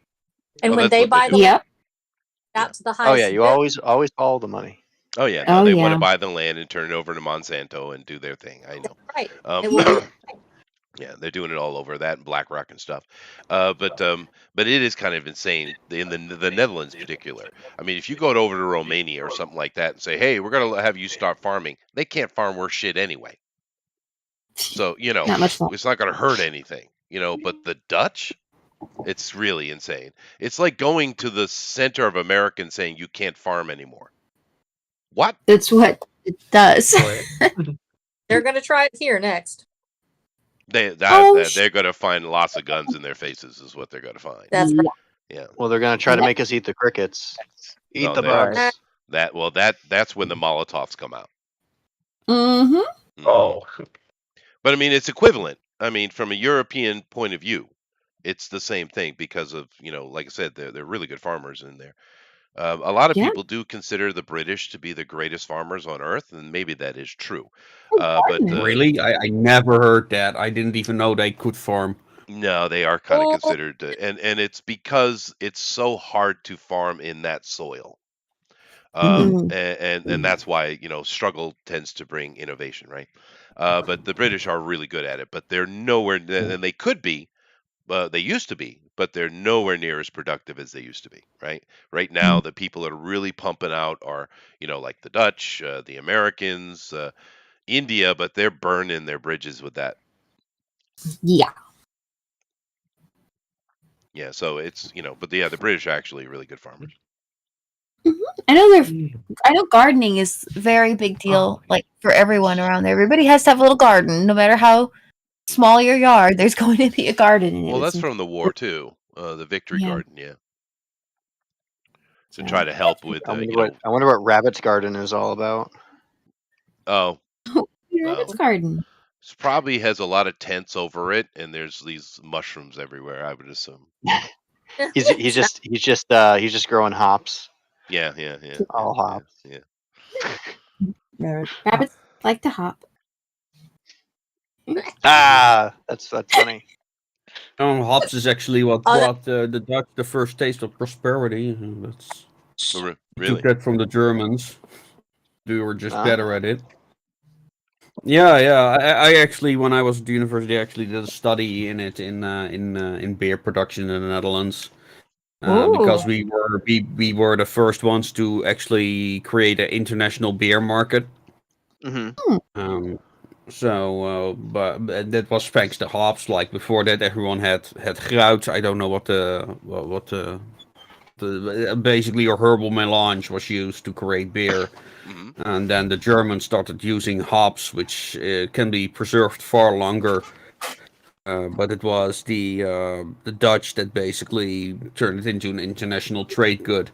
Yeah, this is what you guys do. You guys are always like that. And because you weren't like going and making war against everybody, you kind of had good relations. Like here in Japan, well, no, seriously, here in Japan, the only foreigners that the European foreigners they deal with during their closed period were the Dutch, right? Just nice people. Well, that was because we were one of the few countries that didn't send out missionaries in that period. Oh yeah, that's probably for the Japanese. That was probably important because they hated the Christians. Yeah. Oh my God.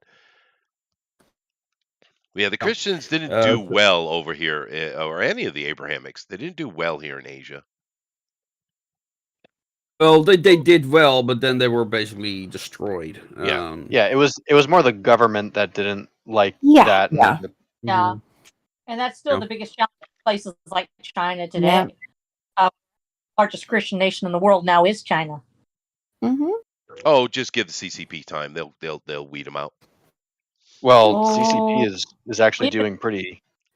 They're starting to mess up pretty good too. Oh yeah, no, we're going to see we're going to see a huge massacre here any day. Yep. And that's terrifying. Yep. Well, they're not going to give up their power. They'll just do the same they did back in Tiananmen. They'll murder a bunch of people and shut it down. That thing that never happened. Yeah, that thing. Yeah. What? I mean, they will. They'll do what they do.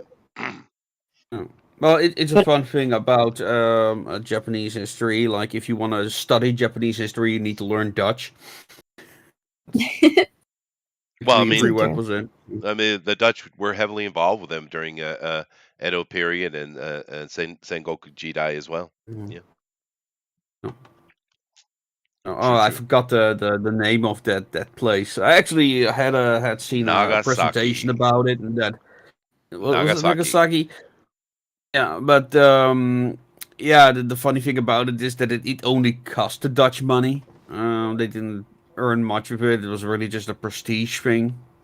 Yeah. It's still there. They still have the Dutch town. Matter of fact, what is today?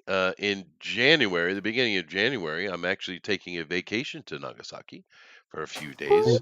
My wife actually has a little bit of work she has to do there, so we figured to turn it into something. And my son, of course, lives in Nagasaki, so we'll have a chance to see the boy. But they do have the Dutch village is still there. What's the name? Oh, I can't remember what they call it. I'd have to go research it, but it's like a tourist thing. You can walk through and look at it. Nagasaki. Daigima. Daigima. Yeah. Is that Daigima? Yeah. Yeah. Do you guys, by the way, know where the term Yankee comes from? Yes. Chester definitely does. Oh, you go ahead and tell him. Oh yeah, no, it's also from the Dutch name Jan Kees. Yes. Oh. Really? You are speaking that- to two Yankees, by the way, sir. Is it like a Yeah, it common was, name? when New Amsterdam was a thing, they were called everyone there was called Yankees. So it became Yankees. Yeah, Yankees. And actually, my people were the Van Bibbers. I have a lot of Dutch in my family. So nice to hear from my people back home. Oh. Yeah, but I only know that because of the because I live in New England, though. Sure. Yeah, I'm sure that was Andrew like knew that too. Yeah, a big thing that that was a big Revolutionary War term thing. So.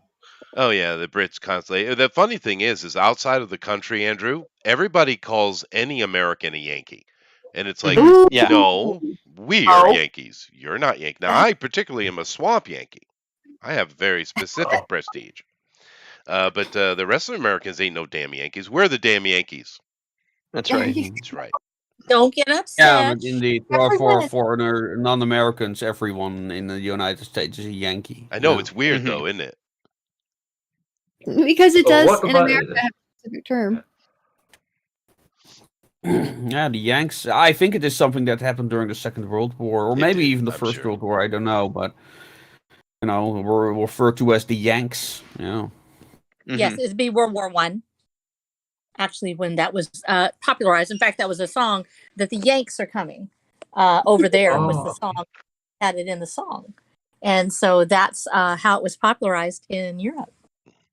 And we also have a Yankee like Doodle. use that a lot. Doodle. And the song actually comes from George M. Cohen. He stuck a feather in his cap and he called it macaroni. Right. That's right. Does anyone know why? Why the word macaroni? I used to. I forget why. I forgot. I have forgotten. I heard it used to too know why. once. I Because forgot. it was Thomas Jefferson created macaroni. Well, he introduced it to the Americans. That is true, but macaroni by that time was not being used to refer to pasta directly. It simply meant something fancy and snobbish. Because Jefferson's introducing it to the Americans, it was the rich people who would eat it, and they go, "Ooh, I'm eating macaroni. I'm special." Therefore, sticking a feather in your cap and calling it macaroni, meaning you're better than me. Ah. Yes. Interesting. Which is why Yes. Yankee Doodle was an insult song, right? It and then we had was. kind of adopted it. It was. Yes, it was. Yes. Yeah. It didn't work out. Well, Well, I mean, in very American fashion, we just adopt everything that people try to make fun of us, and we're just like, yeah, we don't care. Oh, macaroni is great. Oh, That's right. It's funny. When I was a kid in kindergarten, we also learned a song, and it turned out to be about sodomy. Oh, yeah. Learned later. Whoa. Yeah, no, there's a few of those. Well, there's a statement in there, putting down your handkerchief at a particular street in Den Haag. And that turned out to be a reference to gay prostitutes who frequented there. Man. So, That's perfect. but to us, it was a game. Don't you love it was history, a game. You people? sat in a Isn't it circle. wonderful?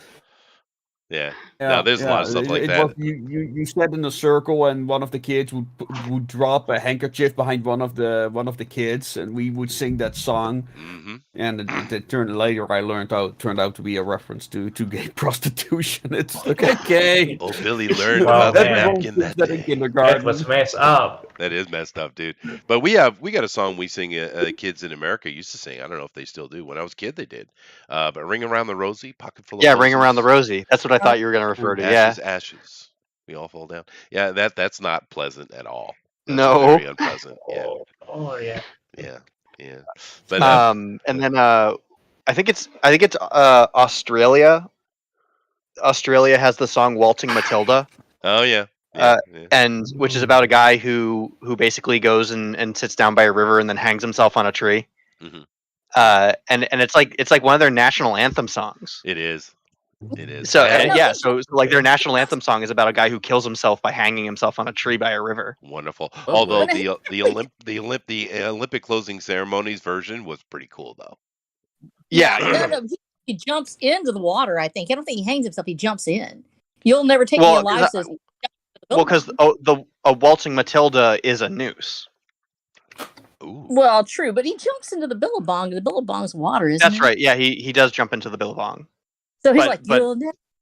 I know some because my dad used to sing it to me all the time. So yeah, that's right. Yeah, he does. He jumps into the bill. Yeah, this would be easier if Amaran was here. But hey, we It should. But yeah, would you're be. right. No, it wouldn't Yeah. be because he wouldn't He know. wouldn't say anything. He wouldn't know. He wouldn't I know. think no, he sits by the billabong. I think that's what it's in the song. He sits by the billabong, and then the waltzing Matilda he hangs himself. Oh, well, I gotta find out now. I'm gonna have to look it up because I'm Yeah. like, I just know that the song- billabong is. To be fair, the song is kind of a banger. Yeah, it is. I love It is a Waltzing good song. Matilda. It is catchy. Yeah. It's What's very this catchy. about Amaranth's bong? So, Bones, tell me what is the melody to your sodomy song? The melody. I haven't sung that song in like 30 years. You know the melody. Yeah. We never played it with any music. We just Really? learned the song. I have no idea if there's music that goes with it. Well, There's I no mean, there's no pentameter or something, you know, like ring around the rosy, pocket full of posies, ashes, Dat ashes, we all fall down. zakdoekje leggen, niemand zeggen. And then the street name that I forgot. Oh, there. Okay. Well, there you go. There's the melody right there.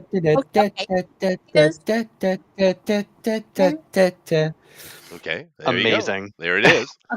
There it Waltzing is. Matilda. They're Waltzing Matilda. It's on Wikipedia. Said he kills himself by drowning himself in a nearby billabong, a watering hole. After which Okay. his haunts the site. So not only do you have a guy jump into the billabong, but he haunts you for the rest of his days. So why do we have the noose involved in the song? Yeah, I'm not sure. Yeah, up jumped the swagman and sprang into the billabong. You'll never take me alive, said he, and his ghost may be heard as you pass beside the billabong. You'll come waltzing Matilda with me. Now, what song is that based on, though? I know that melody is from something else. Maybe a church hymn. Maybe. It probably actually is a Welsh folk song, probably. Yeah, It sounds familiar. Yeah, I recall something like that. Yeah, this was originally based on something else. It's Bold Fusilier. Bold Fusilier is the name of the tune, and it's a British. Okay, so it's actually British. So I was close. Marching through Rochester. Well, very cool, Rosa. Thank you for looking up that research. That's for awesome. ruining it for everyone. Thank you. No. It's informative. Yeah. Yeah, Because, it's you know, like legit. That's so cool. well, yeah, and seeing as So- Amaran's not here, we can all admit we could really give a shit about Australia. So, you know, We do care. to be fair. Yeah. My father nearly emigrated to Australia. Actually. Really? Yeah. Really, that would have been interesting. Yeah, that was back in the days, and that was the only place he would have ever left Texas for was Australia. Oh, really? Oh, I thought maybe he had a choice between immigrating to. No. So That was us. Yeah. Not everybody's parents are from another country. I will say this That's about true. Australia: their historical timeline is complete and utter bullshit. Oh dear. Okay. No, I mean, not that I'm surprised that a bunch of prisoners lied about things, but you know, Jeez, Chester. A literal prison state. it literally Prison was, country. it was. But I mean, their timeline is ridiculous.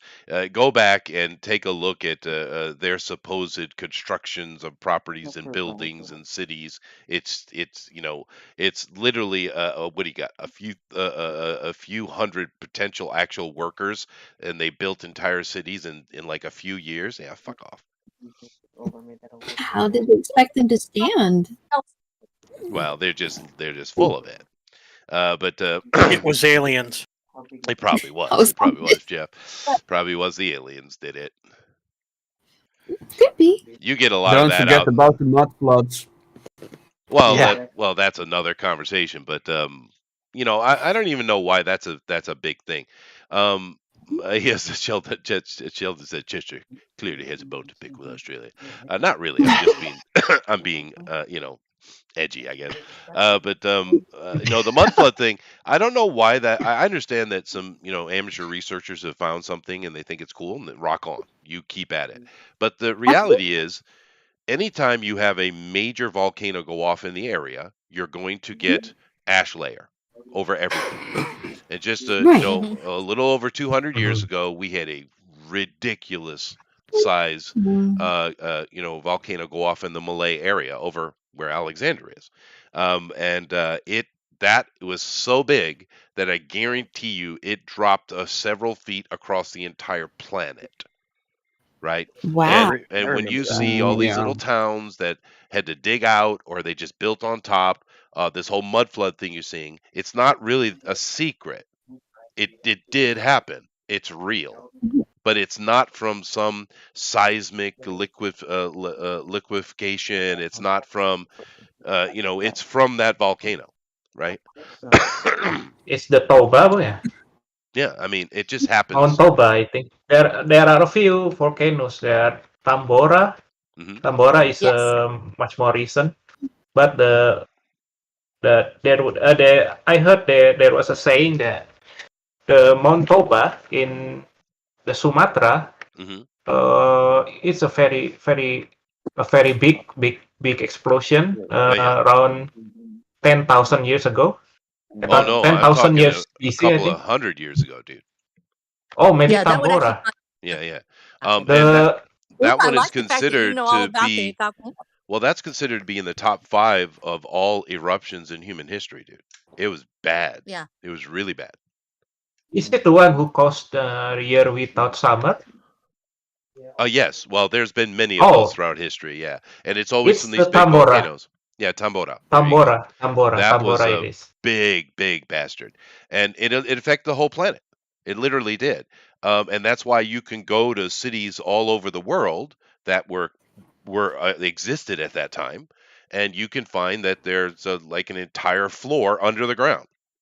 Mhm. The whole mud flood thing. That's what I'm saying. The mud flood thing isn't a conspiracy theory. It just is. And the problem is at that time, the press, the Gutenberg press, of course, been around for a while, but it hadn't become as widespread as everyone thinks. So we don't have as Right. much documentation about it as we Mm, would today. You can find some, but like I said, I'm not trying to knock the mud flood people, and they got a bone and they're chewing on it, and that's have fun, right? But it's not actually a conspiracy theory. Yeah. It is really interesting to listen to, like the theories behind it, though, like It the whole is. mud flood. I love conspiracy theories. They're fun. You're using your brain. You're thinking. Mhm. That's a good Yeah. thing. That's not a bad Yeah. thing. True. Sometimes it Yeah, can be yeah. kind of a fun creative exercise. Like, hey, what do you think caused this, or why might that be? Yeah, I understand we historians are the enemy a lot of times, but not always. Yeah. Well, Mhm. sometimes you can Just sometimes. It's mostly the Egyptologists. Oh God, the fucking Egyptologists, Andrew. Mhm. I'm just What is setting you up. that? Yeah, yeah. Trigger warning. Yeah. Well, technically, one of my degrees is in Egyptology, Assyriology, right? But I definitely would prefer if they would write it down on the certificate, Assyriology only. I don't know. They sully my name with the Egyptology. It is still so fascinating. There is absolutely just that age of discovery in archaeology from about 1650 onward, Oh yeah. when people really started finding out that other folks lived before us, when they rediscovered the Roman empires and the Grecian empires. We fantastic journey. And it's important to repatriate and to decolonize this, but it's still also important to give credit where credit is due, that we've had these incredible discoveries nobody would have ever seen, to go in and to see what took place, and to find out that there was a lost world we didn't know about. Well, and once again, not really lost. I just want Chester to dish on Egyptology. Yeah, no, I can do that all day. We can do that all day. The funny thing is we did have a resurgence, especially coming in the 17th and through the 19th century into the rebirth of historians and things like that. Because let's be fair, let's put blame where it belongs, the church. Anyway, but not that I have a problem with it. But they're not really good when it comes to sharing knowledge. But nevertheless, do keep in mind that there was a little period back in history, called the Classical Greek period, and it was full of people doing this. It's not like a new idea. You got famous little names. You might have heard of them. Plutarch, Oh, I don't know. Maybe Plutarch. Herodotus, little dudes like Yeah, that. Mhm. Xenophon. Strabo, the great Strabo. I mean, these guys were all archaeologists, historian, anthropologists, well, just 2,000 years ago. about volcanoes here, and I know our friend loves volcanoes. I believe wasn't it Plutarch who actually saw Vesuvius? Is that correct? Plutarch the Um, Younger. Pliny hmm. was Pliny. I think it would have been. And I think it might I have think it been was Pliny. Pliny, actually. Yeah, not Plutarch. Yeah, I think that's too soon. Yeah, yeah, and they had Pliny. Yeah. I believe actually who sees it, and Or you have Pliny. this fantastic eruption, the Vesuvian eruption, and it's the first real foray into volcanology, and just the fact that they saw this stratospheric eruption occur, Mhm. and all the mud and everything, like you're talking about, the incredible flows that took place with it, and that's when you read that account and you realize this is science taking place on a level like we have now. So It yes, was. these Yeah, things it's impressive. we Yeah. discover over and over again of the ancient world. Yeah, no, it is. But I'm just saying, a lot of times people say lost, like that kind of whole concept of lost civilizations really came in the 70s, the 1970s, because there were just ridiculous amounts of books coming out, people having opinions, which is great, right? And But it Right. created a real consternation with the scientific world, particularly the anthropological world, and they started pushing back. And of course, when you push back and say you can't do that, what do people do? Well, they want to do that, right? So you saw more and more. And so this whole, like Atlantis was the big one, right? Atlantis popped so hard in the 70s, right? It's still popping. But the thing is, it's never been lost. We've always known exactly where it was. It's never been lost. But because of all the drama that went on in the 70s and continued after it, the kind of ongoing battle, I guess, everyone has Yeah, this image that Atlantis is lost. Since when? It's weird. And keep in mind, Atlantis is the Cometian name for it, the Egyptian name for it, right? Okay. We don't know what they called themselves. Yeah, there are many theories. What was that, Many Alexander? theories. There are many theories The, about where the Atlantis is. but there shouldn't be, though. We know exactly where it is. It's you still know you there. want You can go Okay. walk upon Atlantean ground today if yeah, you'd like. say it, say it, say it, say it, say it. Oh yeah, The it's Azores. Egypt. Correct. Yeah, it's Atlanta, right there. Georgia. Matter of fact, we have there are actually other documentations talking about Mhm. those peoples, but Right. the one everyone goes to is Plato, right? Oh, Esor. Yeah, And yeah, yeah. Plato was sitting at in Athens. He was sitting at it was just a gathering of people, smart people, just kind of chatting about it. It might have even been in the Senate House, but a person came and he Mhm. was reciting a story that his master had told him, and it came from Solon. And Solon was simply because Solon, I don't want to get too deep into it, but Solon was a Greek guy who has made the Archon of Athens, and he's kind of the guy that created a little thing called democracy.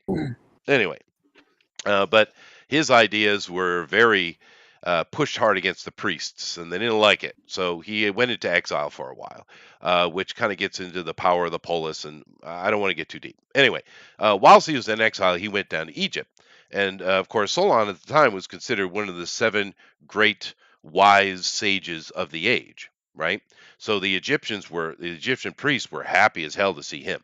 And they treated him like a king, and and he spent his whole time down there going through their libraries and talking to the priests. And during that time, Mhm. they talked to him about the ancient world, especially ancient Greek history, which they didn't even know. Because keep in mind, when we talk about like the Trojan War with Agamemnon and all those kind of people, that was a point in history when a major volcano went off. Once again, talking about volcanoes, and that was the Santorini explosion, right? And that Ah, threw the okay. entire world into a dark age. It was so bad, right? Absolutely. That's the 6th biggest volcano in history, right? Yeah, math. Yeah, and therefore, this recounting of it, Plato's recounting of it, is what most people go after because you can go read it. It's anybody could read it because it's what, a few pages. It's not long, right? But he tells you Yeah. exactly where it is, and it's still there. It's not gone anywhere. It's just mostly underwater now.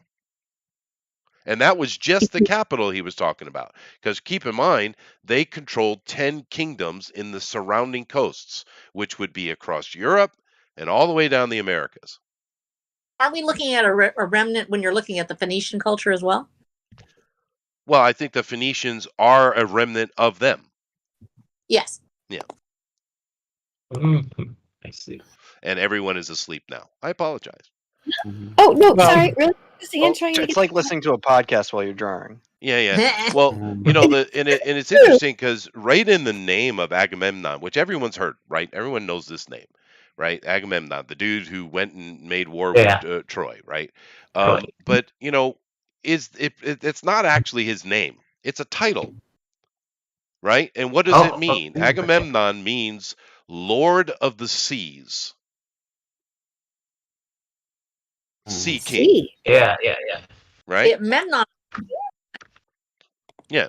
And As in it's the just, word cat and cake. that too. Yeah.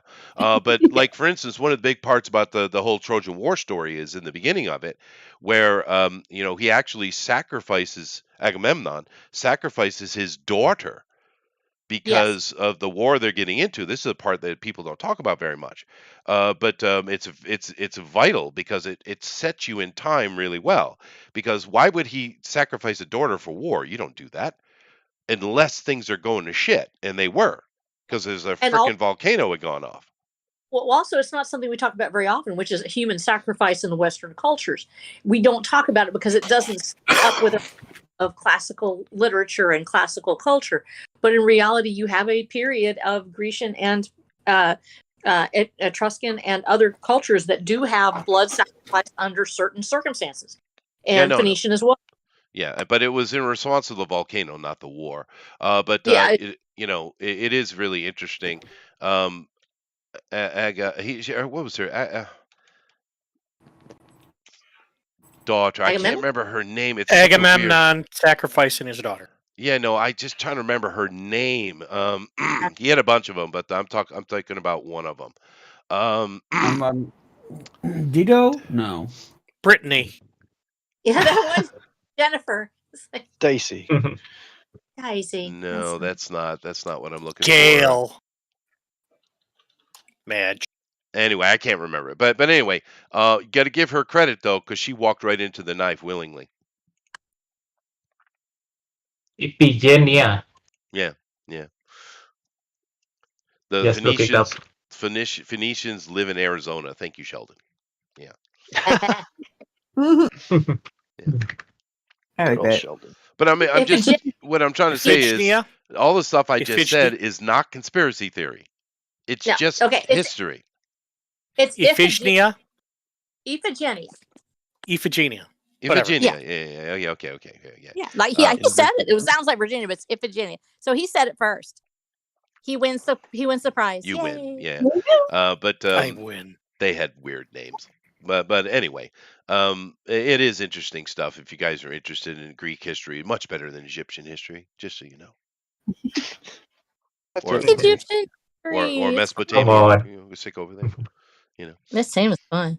Yeah. No, the Egyptians have a lot of great stuff over there too. It's just the Egyptologists that are just awful. They're god awful.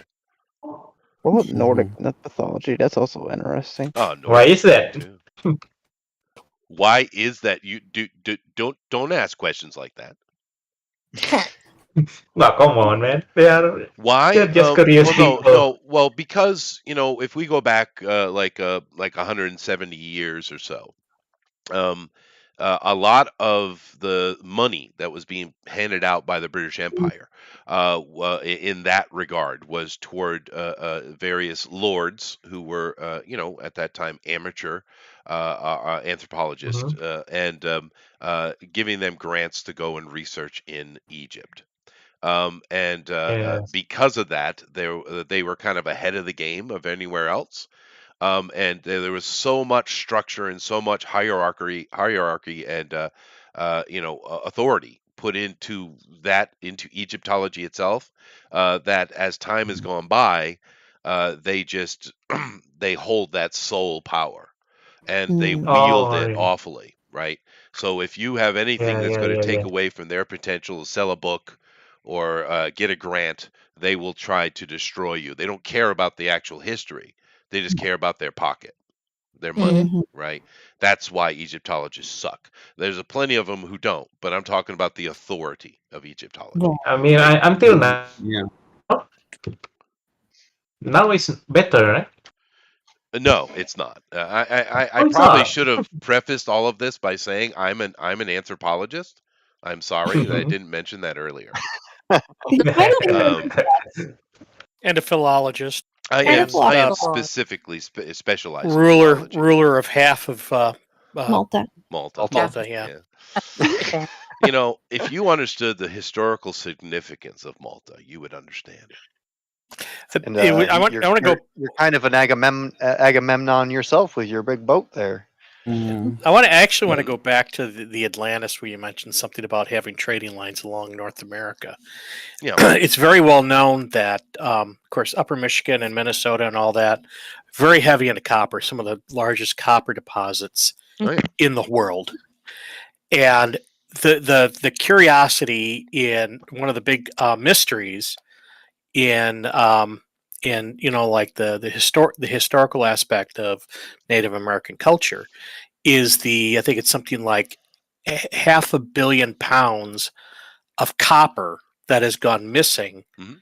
from the Great Lakes region of Superior, because You talk about the they Roman copper mines, yeah. well the copper is they haven't found enough copper to show that there was this massive extensive trade, and yet they have, and I've actually seen them because I was I used to backpack up in Isle Royal. They have these huge copper mines, and there's copper pits all over the island where they were mining copper, but nobody knows where it went to, Oh, and we they know can't exactly where find it it. went to. We know exactly where it went to. Yeah. Atlantis.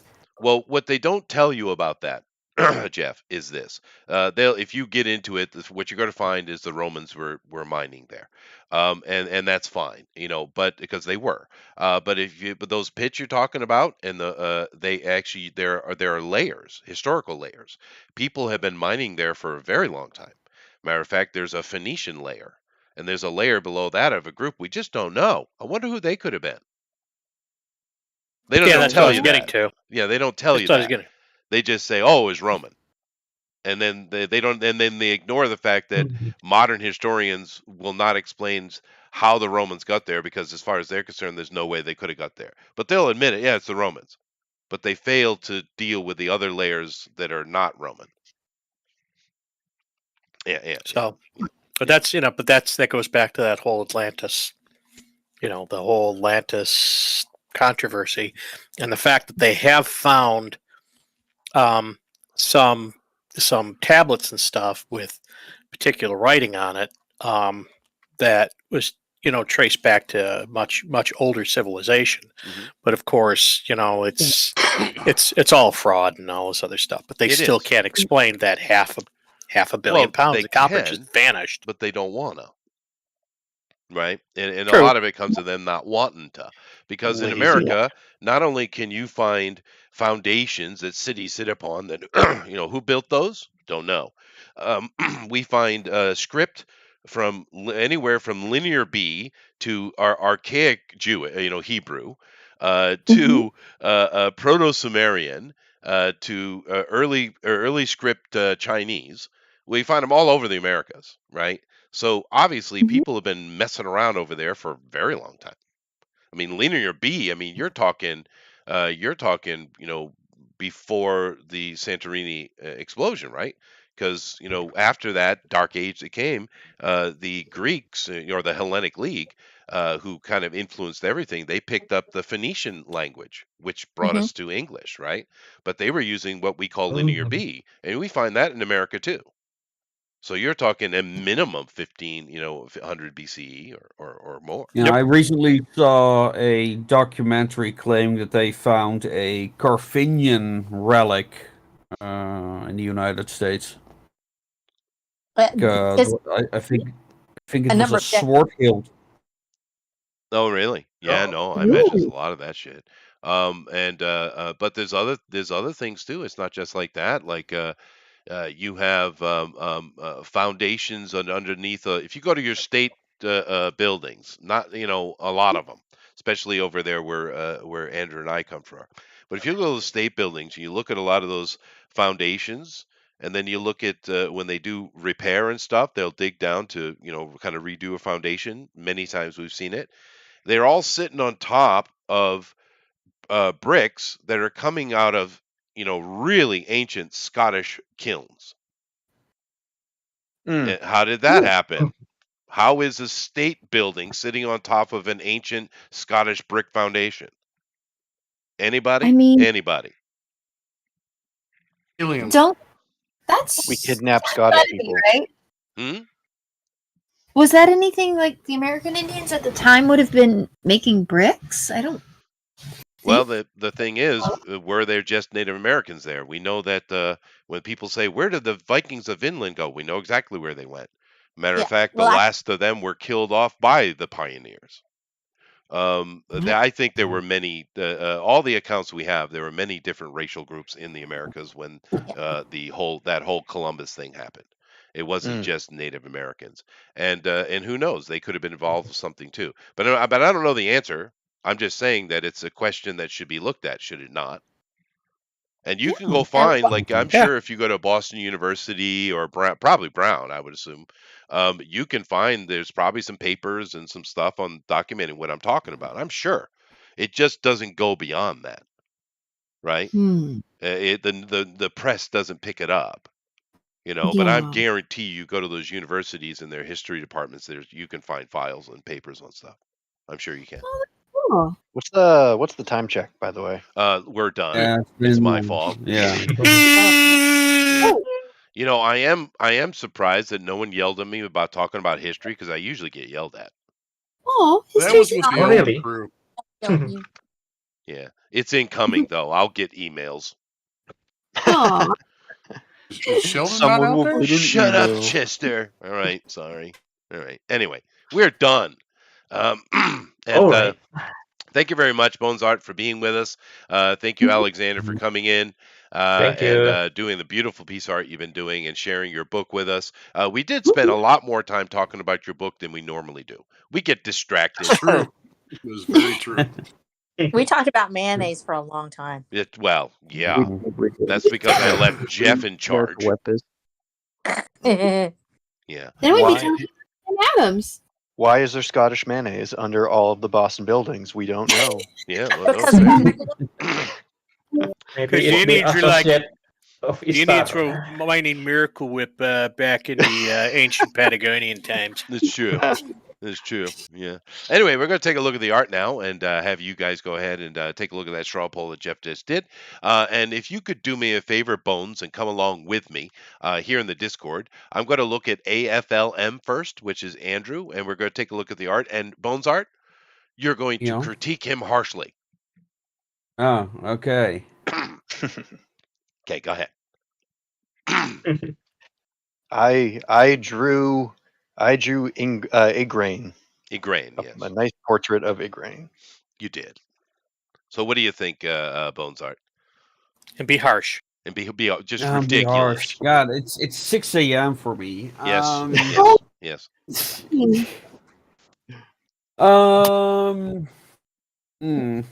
okay to be nice if that's easier. That's true. Yes. I know. I'm Wait, struggling good. to string a couple of words together. Well, can you see the art I'm talking about here? AFLM on the Yeah, Discord? yeah. Okay, good, I can good, see good. it. Gee, what can I say about it? Do you like it? Oh yeah, it's fine. Oh God, I don't know. I'm being I'm I'm not being an illustrator sarcastic again. myself. Just say anything you'd like. Huh? Sorry. Oh no, I was being sarcastic. You don't have to be harsh. Just say what you think. Okay.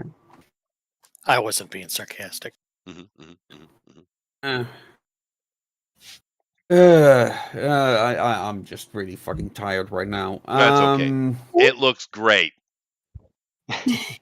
Although I would have covered that ear. I would just left that ear covered. I wouldn't even showed an ear. I would have not done an ear. Sure. I think the Yeah, fair translation enough. here is that it's so boring it's putting him to sleep. That Oh, there might we be go. the- We'll go with that. Oh. Wow. Just kidding. Kidding. Nice and hard. I kid. Yeah. I think it looks good though. I am curious why you took King Arthur's mom's name for your main character though. Oh, why did I do that again? I had a reason for that. God damn, it's so long since I created her. And she has taken like a very, very different course since then. But I wanted, because the society she comes from is medieval inspired. Okay. And I also wanted to slightly connect it to that story, but it's kind of like a story idea I have never really looked into again. But I was looking at the various relationships among the knights and the characters. So that I did originally have a plan there, but it's taken a plans very change. different course since then. That's okay. Yeah. It's a good name. People don't use it enough, to be honest with you. Yeah. Igraine, Isolde. I actually dated an Isolde. She was cute. Actually met an Isolde? I did. Oh my gosh. Yeah. She was a redhead too, and she had not a blemish on her skin, not a freckle, not a spot. It was porcelainly beautiful. Oh yeah, she was a hottie. But anyway, I'd like to see it. she was out of Yeah, her it also goddamn has something mind to do though. with Yeah, how Alexander, King Arthur run. was conceived. What was that? It also had something to do with how the story. Actually, I've already written a story that's going to be the next book, where actually the story about how King Arthur was conceived is mentioned. Oh, I see. Man, that makes sense. I figured you were going to do something like that, some future use in a book. But alrighty, let's move on to the next one here with Amy.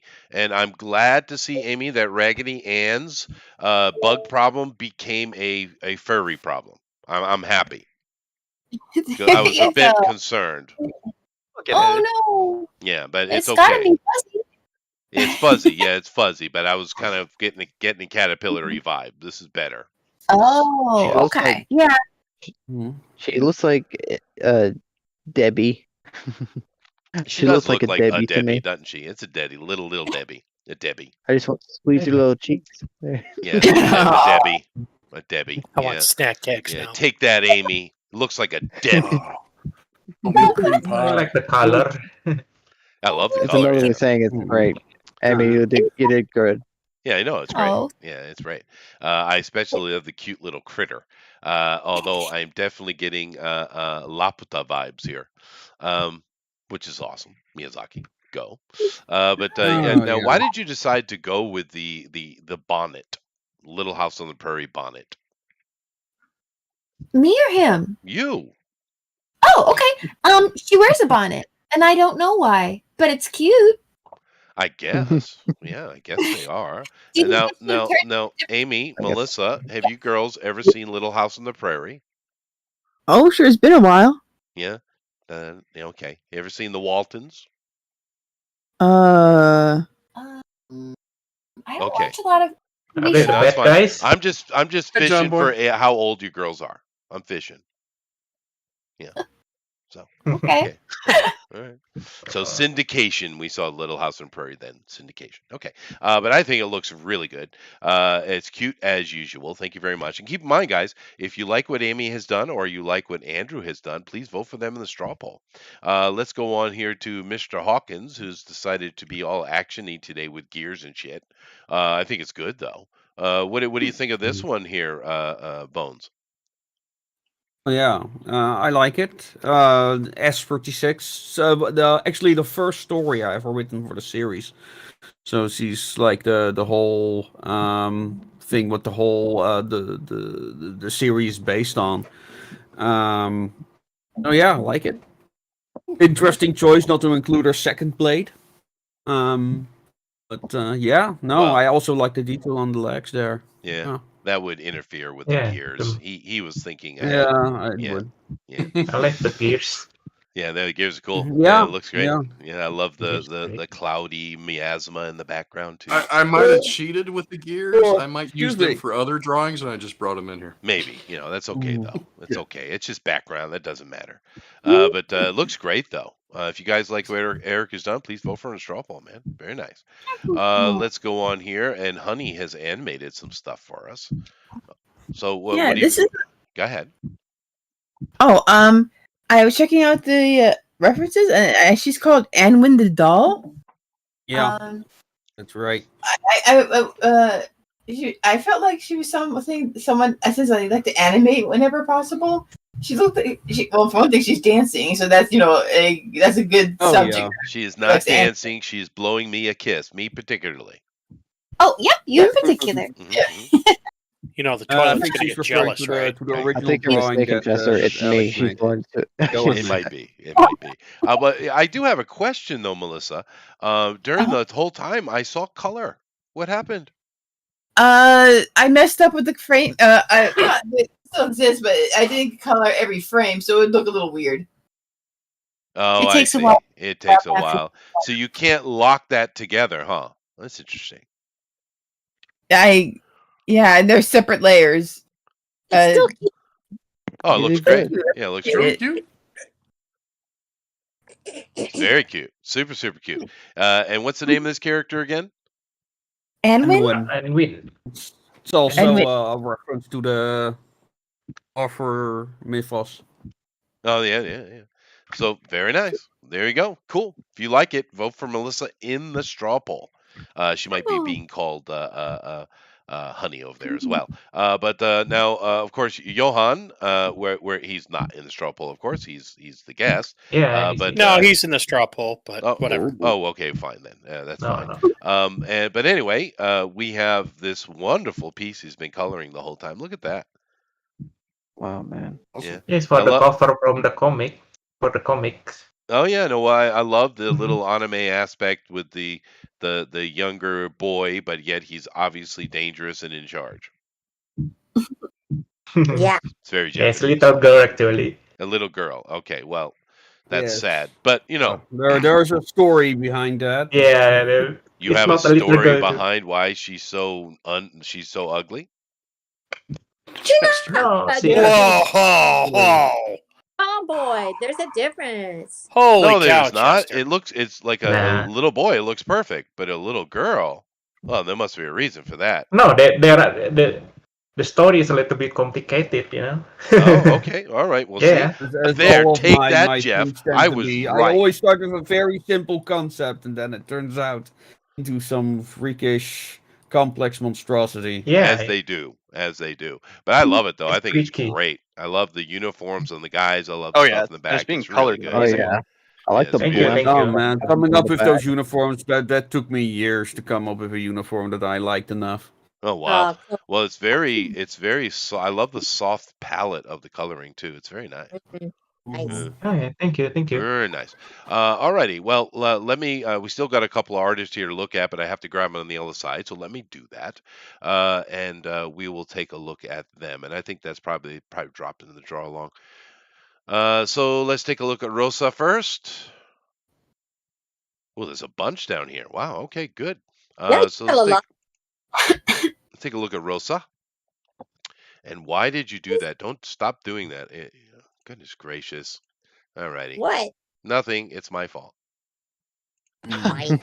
It's my fault. I will fix it. That's what we're talking about me. I have to stop drawing now. I'm like, goodbye. I'll stop. Oh, I'm good, but still. Alrighty. Yeah, I just unfortunately I had it set up, but I didn't have it set up well enough. So here we go. I Just do it like this.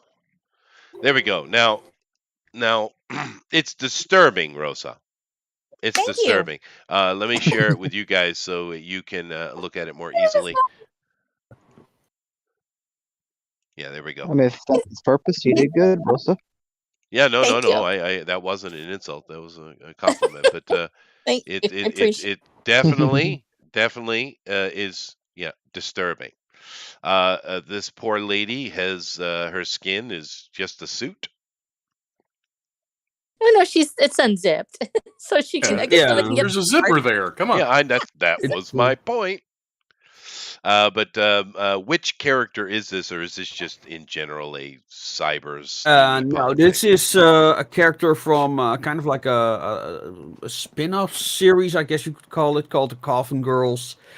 The idea is because of all the rifts opening up on the world, like all these monsters are coming in, and the French started using a kind of like a penal legion to fight off these waves of aliens, so to speak. Yeah, the fucking And they French. I have knew it.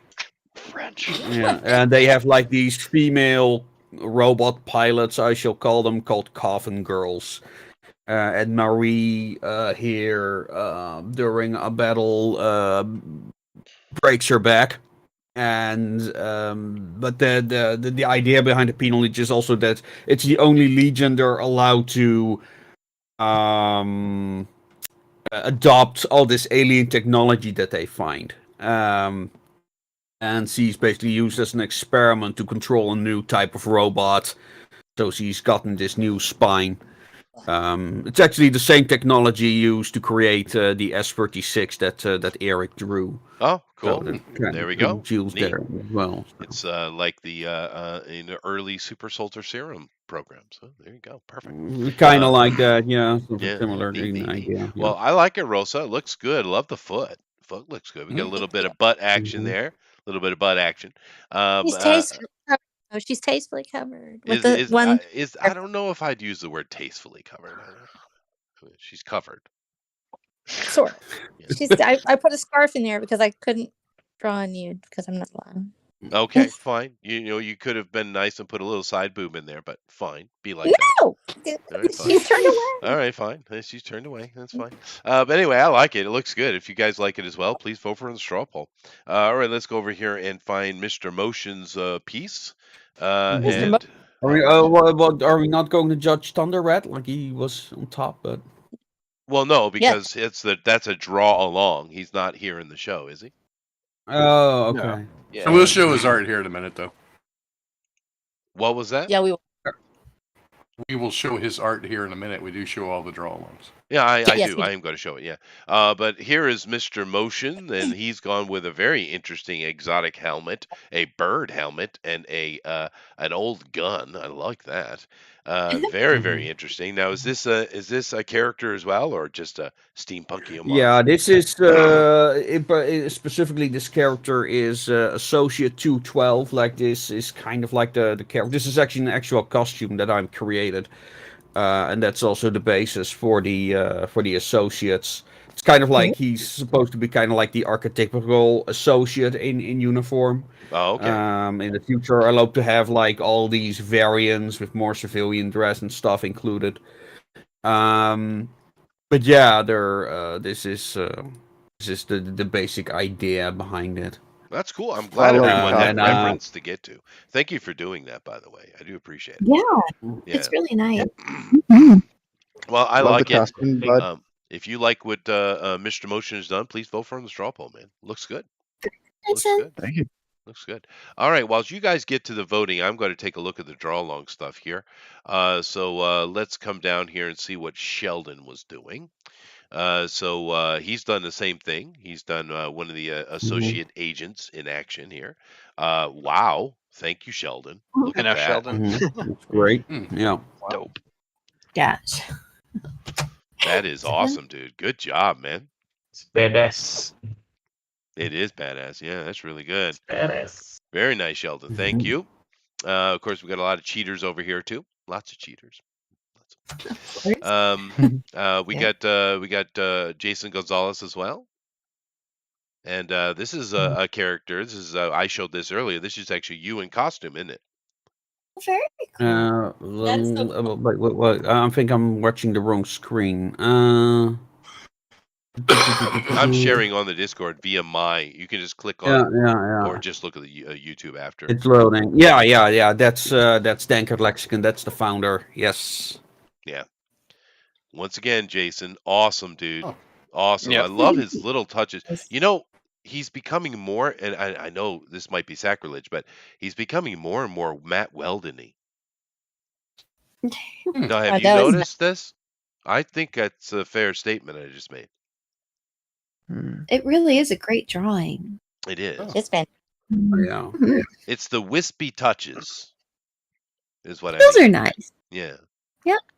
Yeah, it's very clean. I like some of the through drawing that's visible in it. It's like there's a lot of feeling out, how he wants things to be, but not so much that it really mars the paper to try and clean it up. It's like he's got a really clear idea of what he's doing, but still kind of plays with it a little. And you got some of those nice wispy lines as a result. You talk about this squibbly squabbly stuff. Yeah. The technical terms for it, Yeah, of course. yeah. A little Exactly. scritchy scratches. Yeah, Scritchy scratchy. I like Scratch. the differences of the thickness of the lines. Yeah, no, I think it's great. Jason we've Yeah. seen him grow because he's been drawing along on this show for quite a while, and we've seen him go from not not bad to wow. So good on him. We have Bone also did share another piece from Johan in here, and I'll share it too. Why not? Before I go over to the Twitter, or not the Twitter, the So cute. yeah, the Twitter. That is very cute. Look at that. Good Hi, job, Drew. Johan. Well, Thank you. It's well, but Christmas. For a Christmas story that I still Yeah. need to publish. Yeah. Nice. it's cool. It's that doll again. Yeah. Cute. Never trust Kind of a the doll. mascot of the story. Yeah, no, I got Yeah. that. Yeah. Well, it's becoming like it was funny because Enwin does make an appearance, but then she's still a normal doll that Enwin talks to all the time and pretends he's talking to her. But in the future, the next book, it's gonna be a lot thinner than this one. It started off as kind of like a little experiment because Igraine is turning into a young woman, so having her walk around with a doll all the time was a kind of like eh. However, Enwin, I decided that a little robot has crawled into Enwin. I don't know why the robot is in there, but it starts off as it's kind of like the combination between a pet and a toddler. I think it should evolve but- into brain-eating zombie. That's probably how you would write Thanks, a lot of Jester. stories. Yeah. Oh, come on. That's Halloween. It's We are, fair. we It are is fair. approaching Christmas here. It's fair. It is fair. But it is super cute. Thank you very much, Johan. Let me jump Sure. over to Thank you, Twitter thank you. and take a look at the other stuff we have over there. Twitter. Yay, Twitter. So let's see here. I'm still on the grandpa. I didn't fix that. No. Leave it alone. What are you doing? I don't want any of that. Okay. So let's see. We got Count Dankula. I've heard of him before.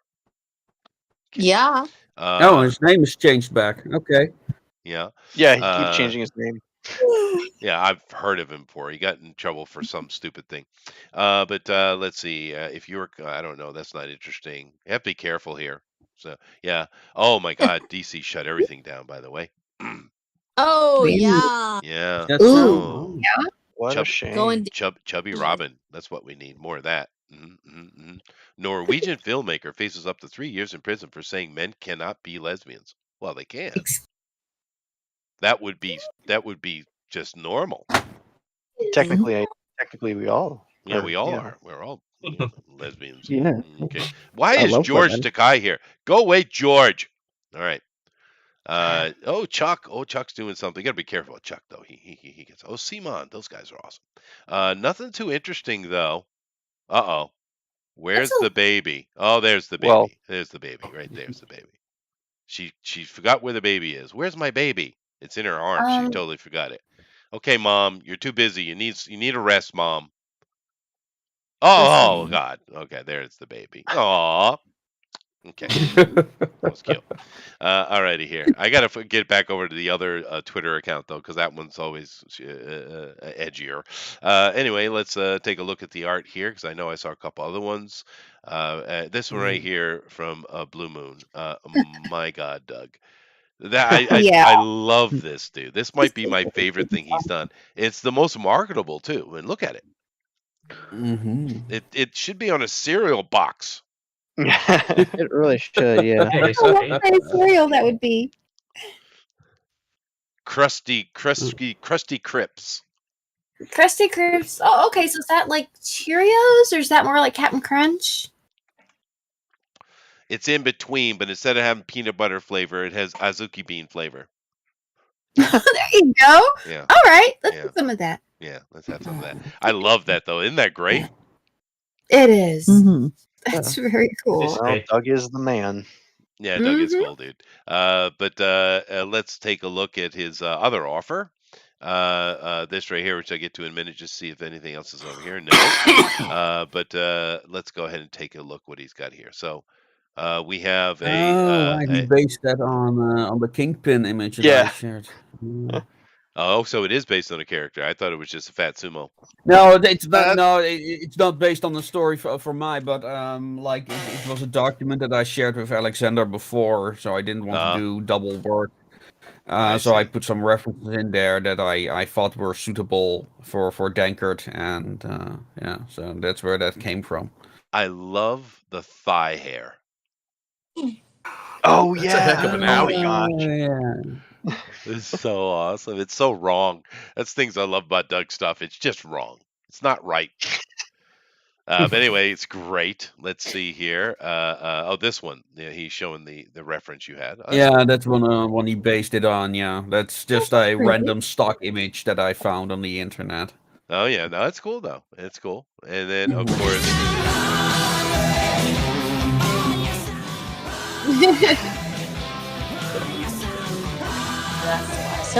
Always get good rock and roll music from Doug, man. Thank you. Rock and roll is always a good list. Excellent. Thank you very much, Doug. You know what we haven't seen in a little while. Of course, Blue Moon always does this kind of stuff. But what we haven't seen in a while is the Allen's, multimedia. It's been a little while. Working. Yeah, no, I know, but I miss it. He had fun presentation. He does, and I mean, we've seen a lot of cool things come out of him. Of course, it's hard for him to top Mexican Spider-Man, though. No, that was his best. That was epic. That was the first episode that I was on too. Was it? Yeah. Oh my God, that's like my first and like best memory. That is awesome. Yeah, that was so cool. But anyway, it is time for me to vote. So let's go over here. Who won Drawn Quarter Fan Edition? Association of Ishtar competition. So what do I got to choose from here? I got Andrew Yankee Doodling Fleming. Nice. Okay, he is a doodler. It's true. Yeah. Eric, mayonnaise denier Hawk. I mean, Jesus, I go to make coffee and you guys get into a freaking mayonnaise argument. What the hell? Circle whip. I love the implication of mayonnaise denial. I know, right. Well, like my daughter can't stand mayonnaise. Like flat Earth. Oh, does your son like it, or indifferent, or? He probably when it's used when it's supposed to be. Honestly, we're not a mammoth mayonnaise house here because I'm always making hollandaise. There you go. Just superior. I mean, so that's probably why. But anyway, I have that, and that was a good one too. They're all good actually. I got Amy, super secret Atlantean Lester. Shh. Go ahead. Melissa, the other super secret Atlantean. Got a little lazy there, didn't you, Jeff? Yeah, but they're related, so you got to be careful. See, I would have went with Melissa, the Lemurian twin, Lester. Ooh. Sorry to flex on you like that. Sorry about that. All right. Anyway, that was cute. We have Mister. I'm glad I'm not related to Agamemnon. Motion. Fair. That is fair. You wouldn't want to have been. Yeah, that's true. Nope. Probably not. No. No, probably not. No. We have Rosa, 6-gun Texas Dutch Dioro. Mhm. Yeah. Rosa. And then, of course, absolutely cheating on every level. Johan, Chester has a talking toilet Alexander. Yay! So who am I gonna vote Hey, I for? didn't know it was competition. You know. No, it I wasn't, thought it was and he just fun time. he shouldn't have put you on there. So It's not I fair. so I thought, so hey, this is work too. So why just I finished this one? Oh, how nice. Yeah, no, that's Well, I fair. thought it was just Chester a was fun too time deep. drawing. Chester was too deep into his Atlantis and Egyptologist rant. I couldn't interrupt that. So Well, I would Oh, correct you and yeah, say it's maybe. Egyptology, but I won't because they suck. All right, so who am I They going to don't pick deserve here? it. They do not. Anyway, so I could go with Andrew. That was nice. I could definitely go with Eric. Super cool. Amy. What was it we called her? Robin. Becky. No, Debbie. Debbie. Yeah, Debbie. Debbie. Yes. Debbie. Melissa's was super cute. I did like that. Mr. Oh, yeah. Motions was neat. And we have Rosa and her horror show.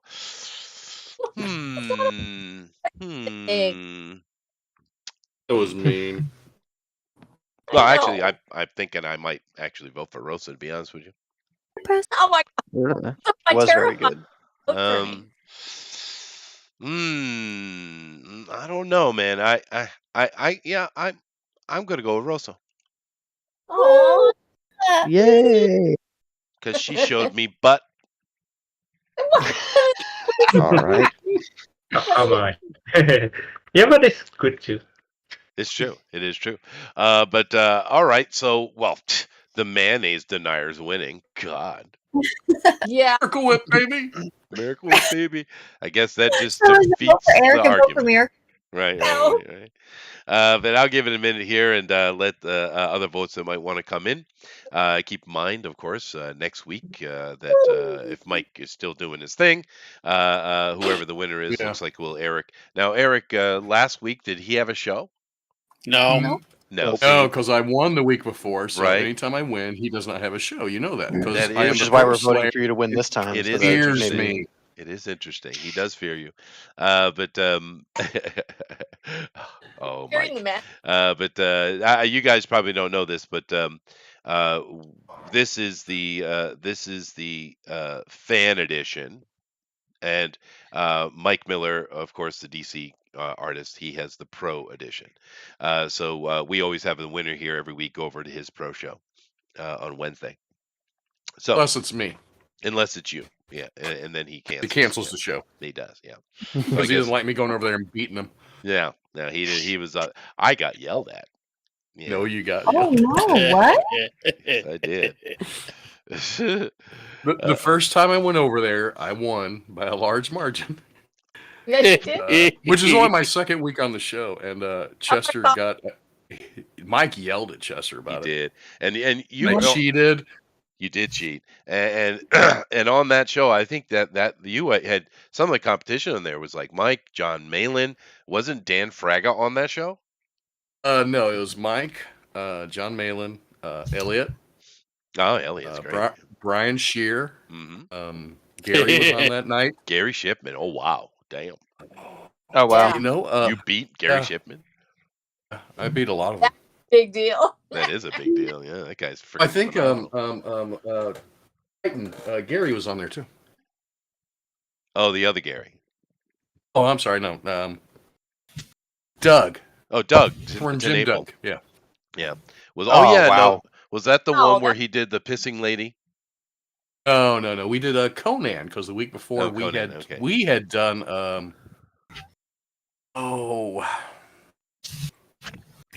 cartoon with the barbarian. Dave the Gru? Barbarian? Gru. Thundar. Thundar. Oh, Yeah, we Thundar did the Thundar. Barbarian. Oh yeah. Then we went over there and did Conan, and they all got mad. Yeah, well, you had a warm up. You had a warm up. Yeah, you had a warm up. But anyway, I'm going to go ahead and call it. Thank you all very much for coming in here, voting, and being with us. Do appreciate it. Thank you, of course, to Mr. Motion, Amy, Johan, of course, and Bones Art as well. Melissa, Andrew, and Rosa. Thank you all very much, and all the draw-alongs and all the people watching us. So claps for everybody, please. Claps, claps, claps. Very nice. Yay. Very nice. But our winner is the denier of mayonnaise Eric. himself, Eric Dehawking. Thanks. Congratulations, sir. Appreciate Claps it. for Eric. Yay. Claps. Lots of love. Yay, good job, Eric. So everybody, next week, Mike will not be having a show. So come back on the Thursday for us. Speaking of that, Eric, what are we doing next week? We have nothing on the schedule right now. We don't. I know of. I don't think so. That's Wow. Christmas. No, hold on a second. Well, it's a yeah, couple but days it's before. We could do before. Christmas. We, Oh, that would be let's do Christmas horror. Christmas horror. Mhm. Krampus. Christmas horror, yeah. Just Christmas. Yeah. Anything Christmas. No. Yeah. Definitely Christmas horror. Christmas. Okay, well. It can be cute Christmas horror. It can be cute Christmas True. horror. I'm all about it. Definitely Christmas. And cute. Yes. I You know, know. Amy, Melissa, you girls can focus on a little movie you might have heard of called Gremlins. Oh my There god. you go. Oh It's my true. gosh. We get stuck in the freaking chimney, and that's the most horrible thing. It is. It was so great. Phoebe Waller. What happened to her, man? She was in a bunch of little things and then boom, gone. She was like the heartthrob of every boy at that stage, and I was one of them. She married God, who was Kevin it? Kline. Kevin Kline. We Oh, will not did let she? her act. Oh, well, fine. That's Oh. fine. She doesn't have to. He's a rich dude. But damn, I didn't know Kevin got such a hottie. Jesus. Because Hopefully there's still out there. well, he's kind of an ugly dude, you know. Oh, jeez. Well, usually the beautiful people stick together, you know. Oh, No, okay. are they still? Hopefully they're still happily together. Are they? That would be good. Yeah, I think they're still married. Oh, that's awesome. Wow. That's nice. Well, it's like Kurt Yeah. Douglas and Goldie Hawn. They've been together forever, right? Yeah, Yeah. that's awesome. As long as they're happy, because it can be really hard having an acting career and stuff like that, especially for young people. So maybe it's good that she got settled before the Hollywood just kind of took a toll on her. Yeah. Anyway, no, that's fair. Yeah. Do you know who she is? I think you just said she was in that movie Gremlins. She is. She's in several movies. She's super cute, super Fast mega Times cute. at Ridgemont High. Fast Times at Ridgemont High. One of the most memorable moments in movie history. I have never. You haven't? Totally. Well, let me give you a description. She comes out of the pool with her boobs out. It's freaking Yeah. epic. That's not true. She comes out of the pool in a bikini, but as she walks towards the camera, I only remember the boobs out, Jeff.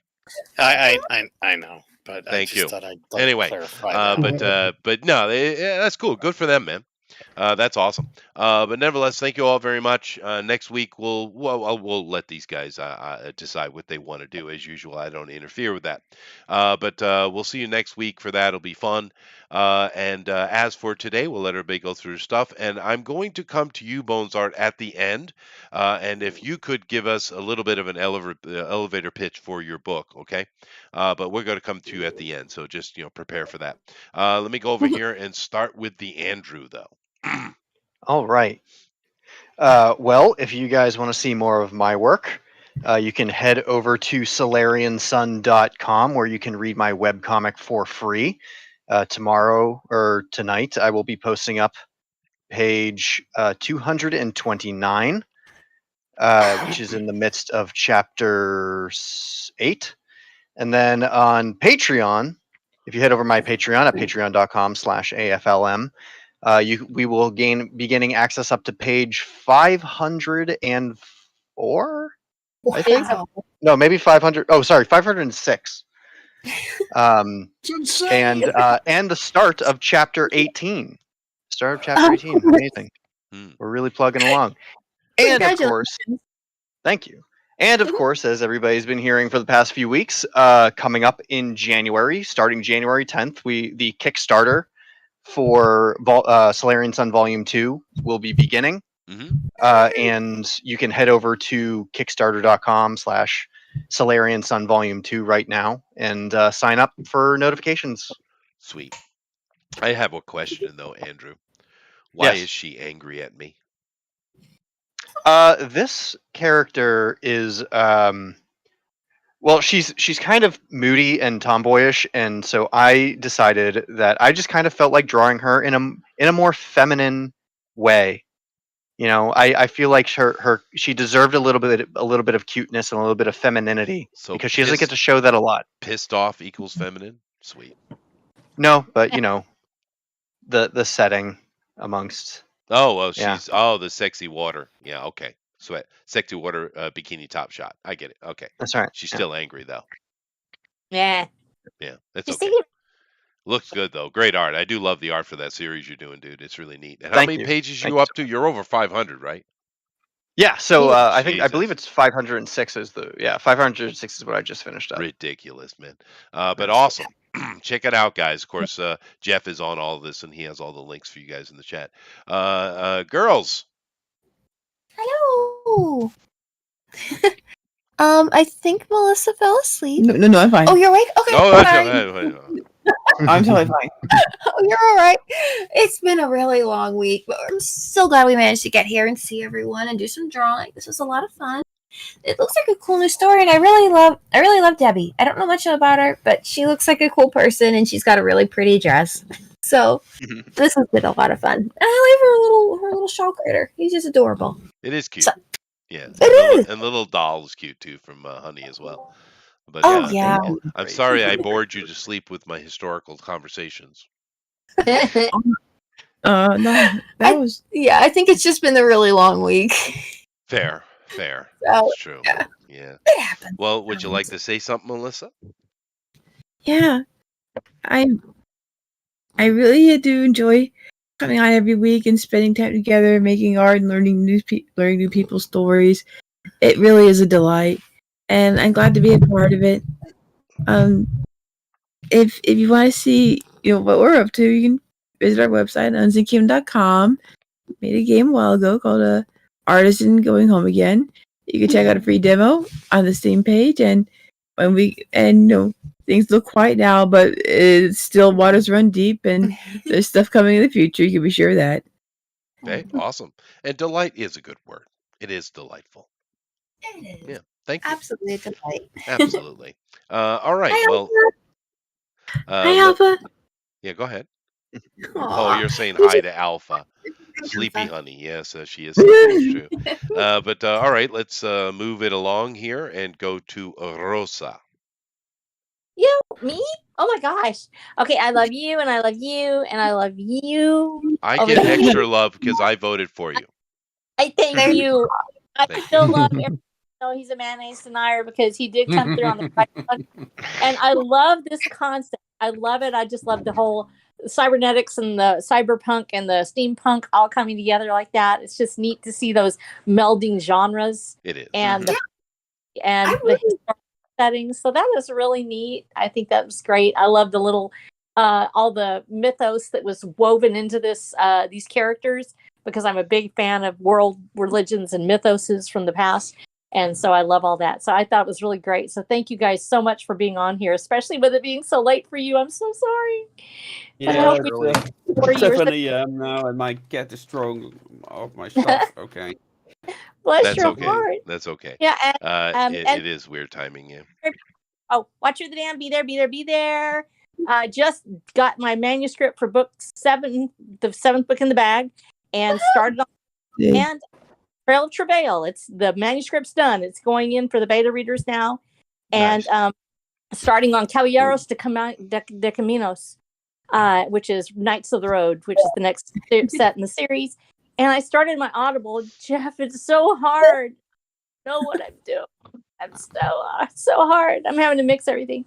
So I really respect all you voice actors out there. I love you so much. But thank you, and just keep praying for everybody, and pray that everybody has a wonderful, holiday and happy Merry Christmas. Yay!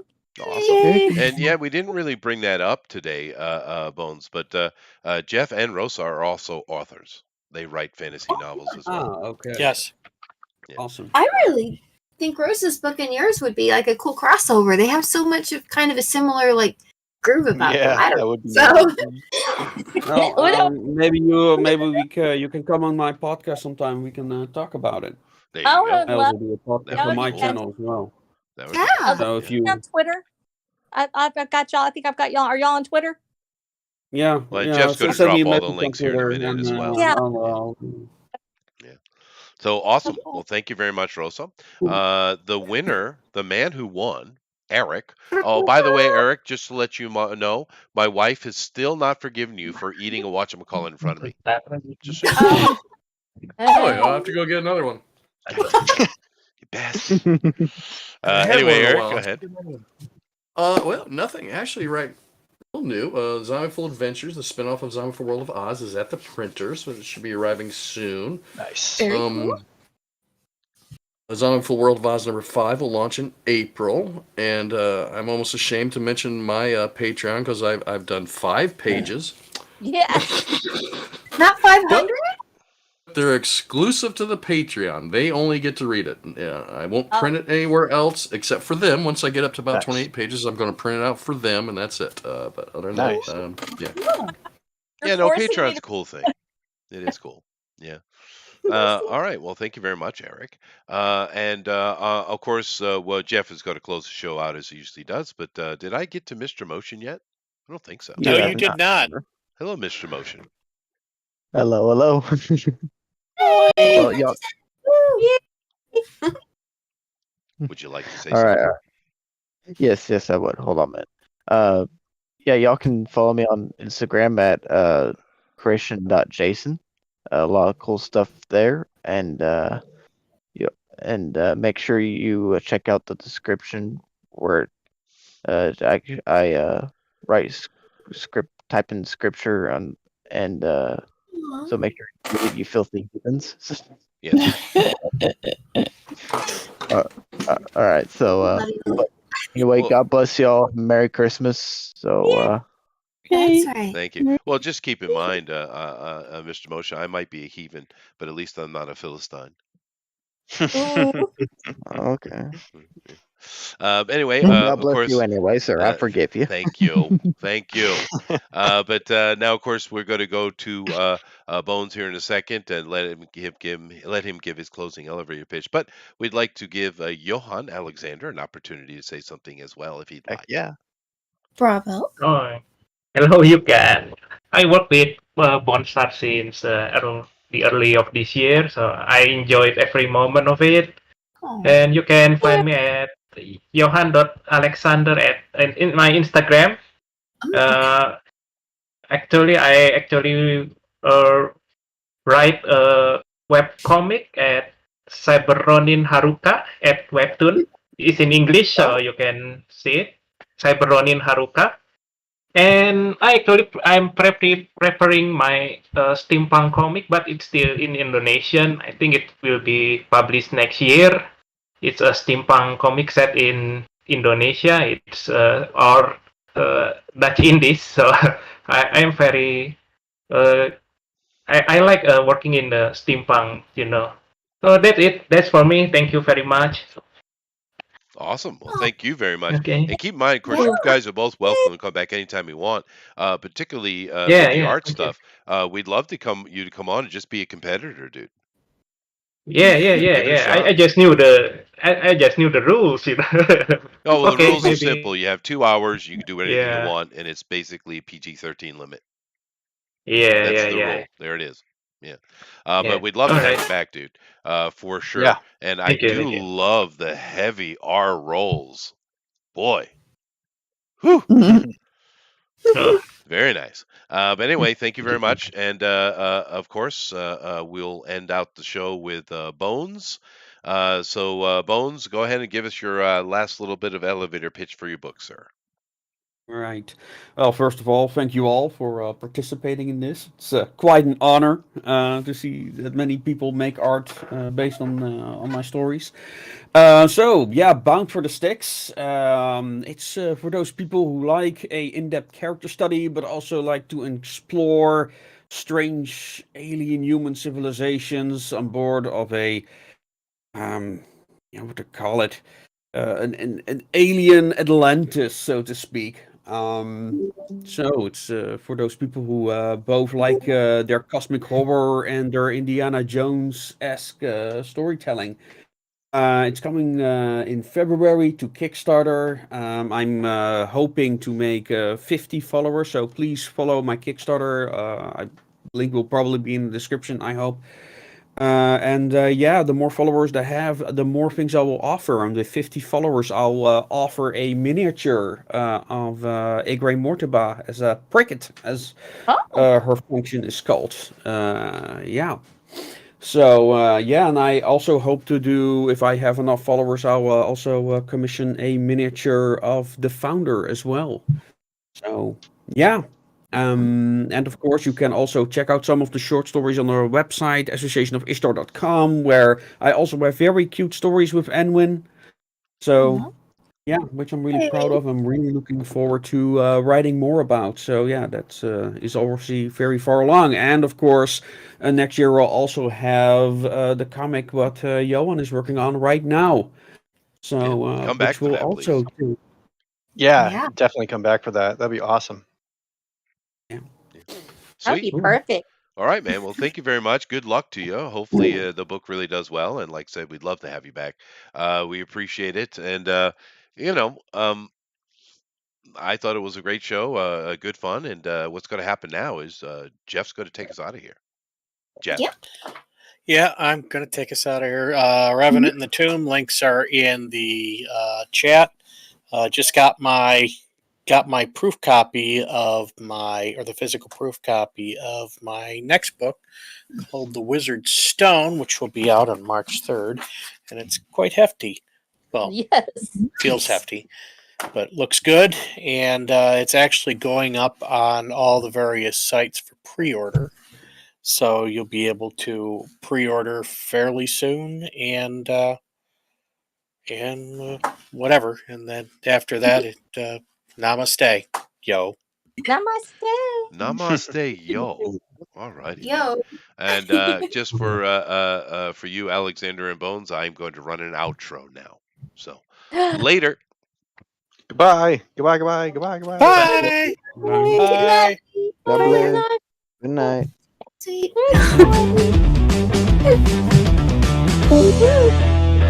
Bye.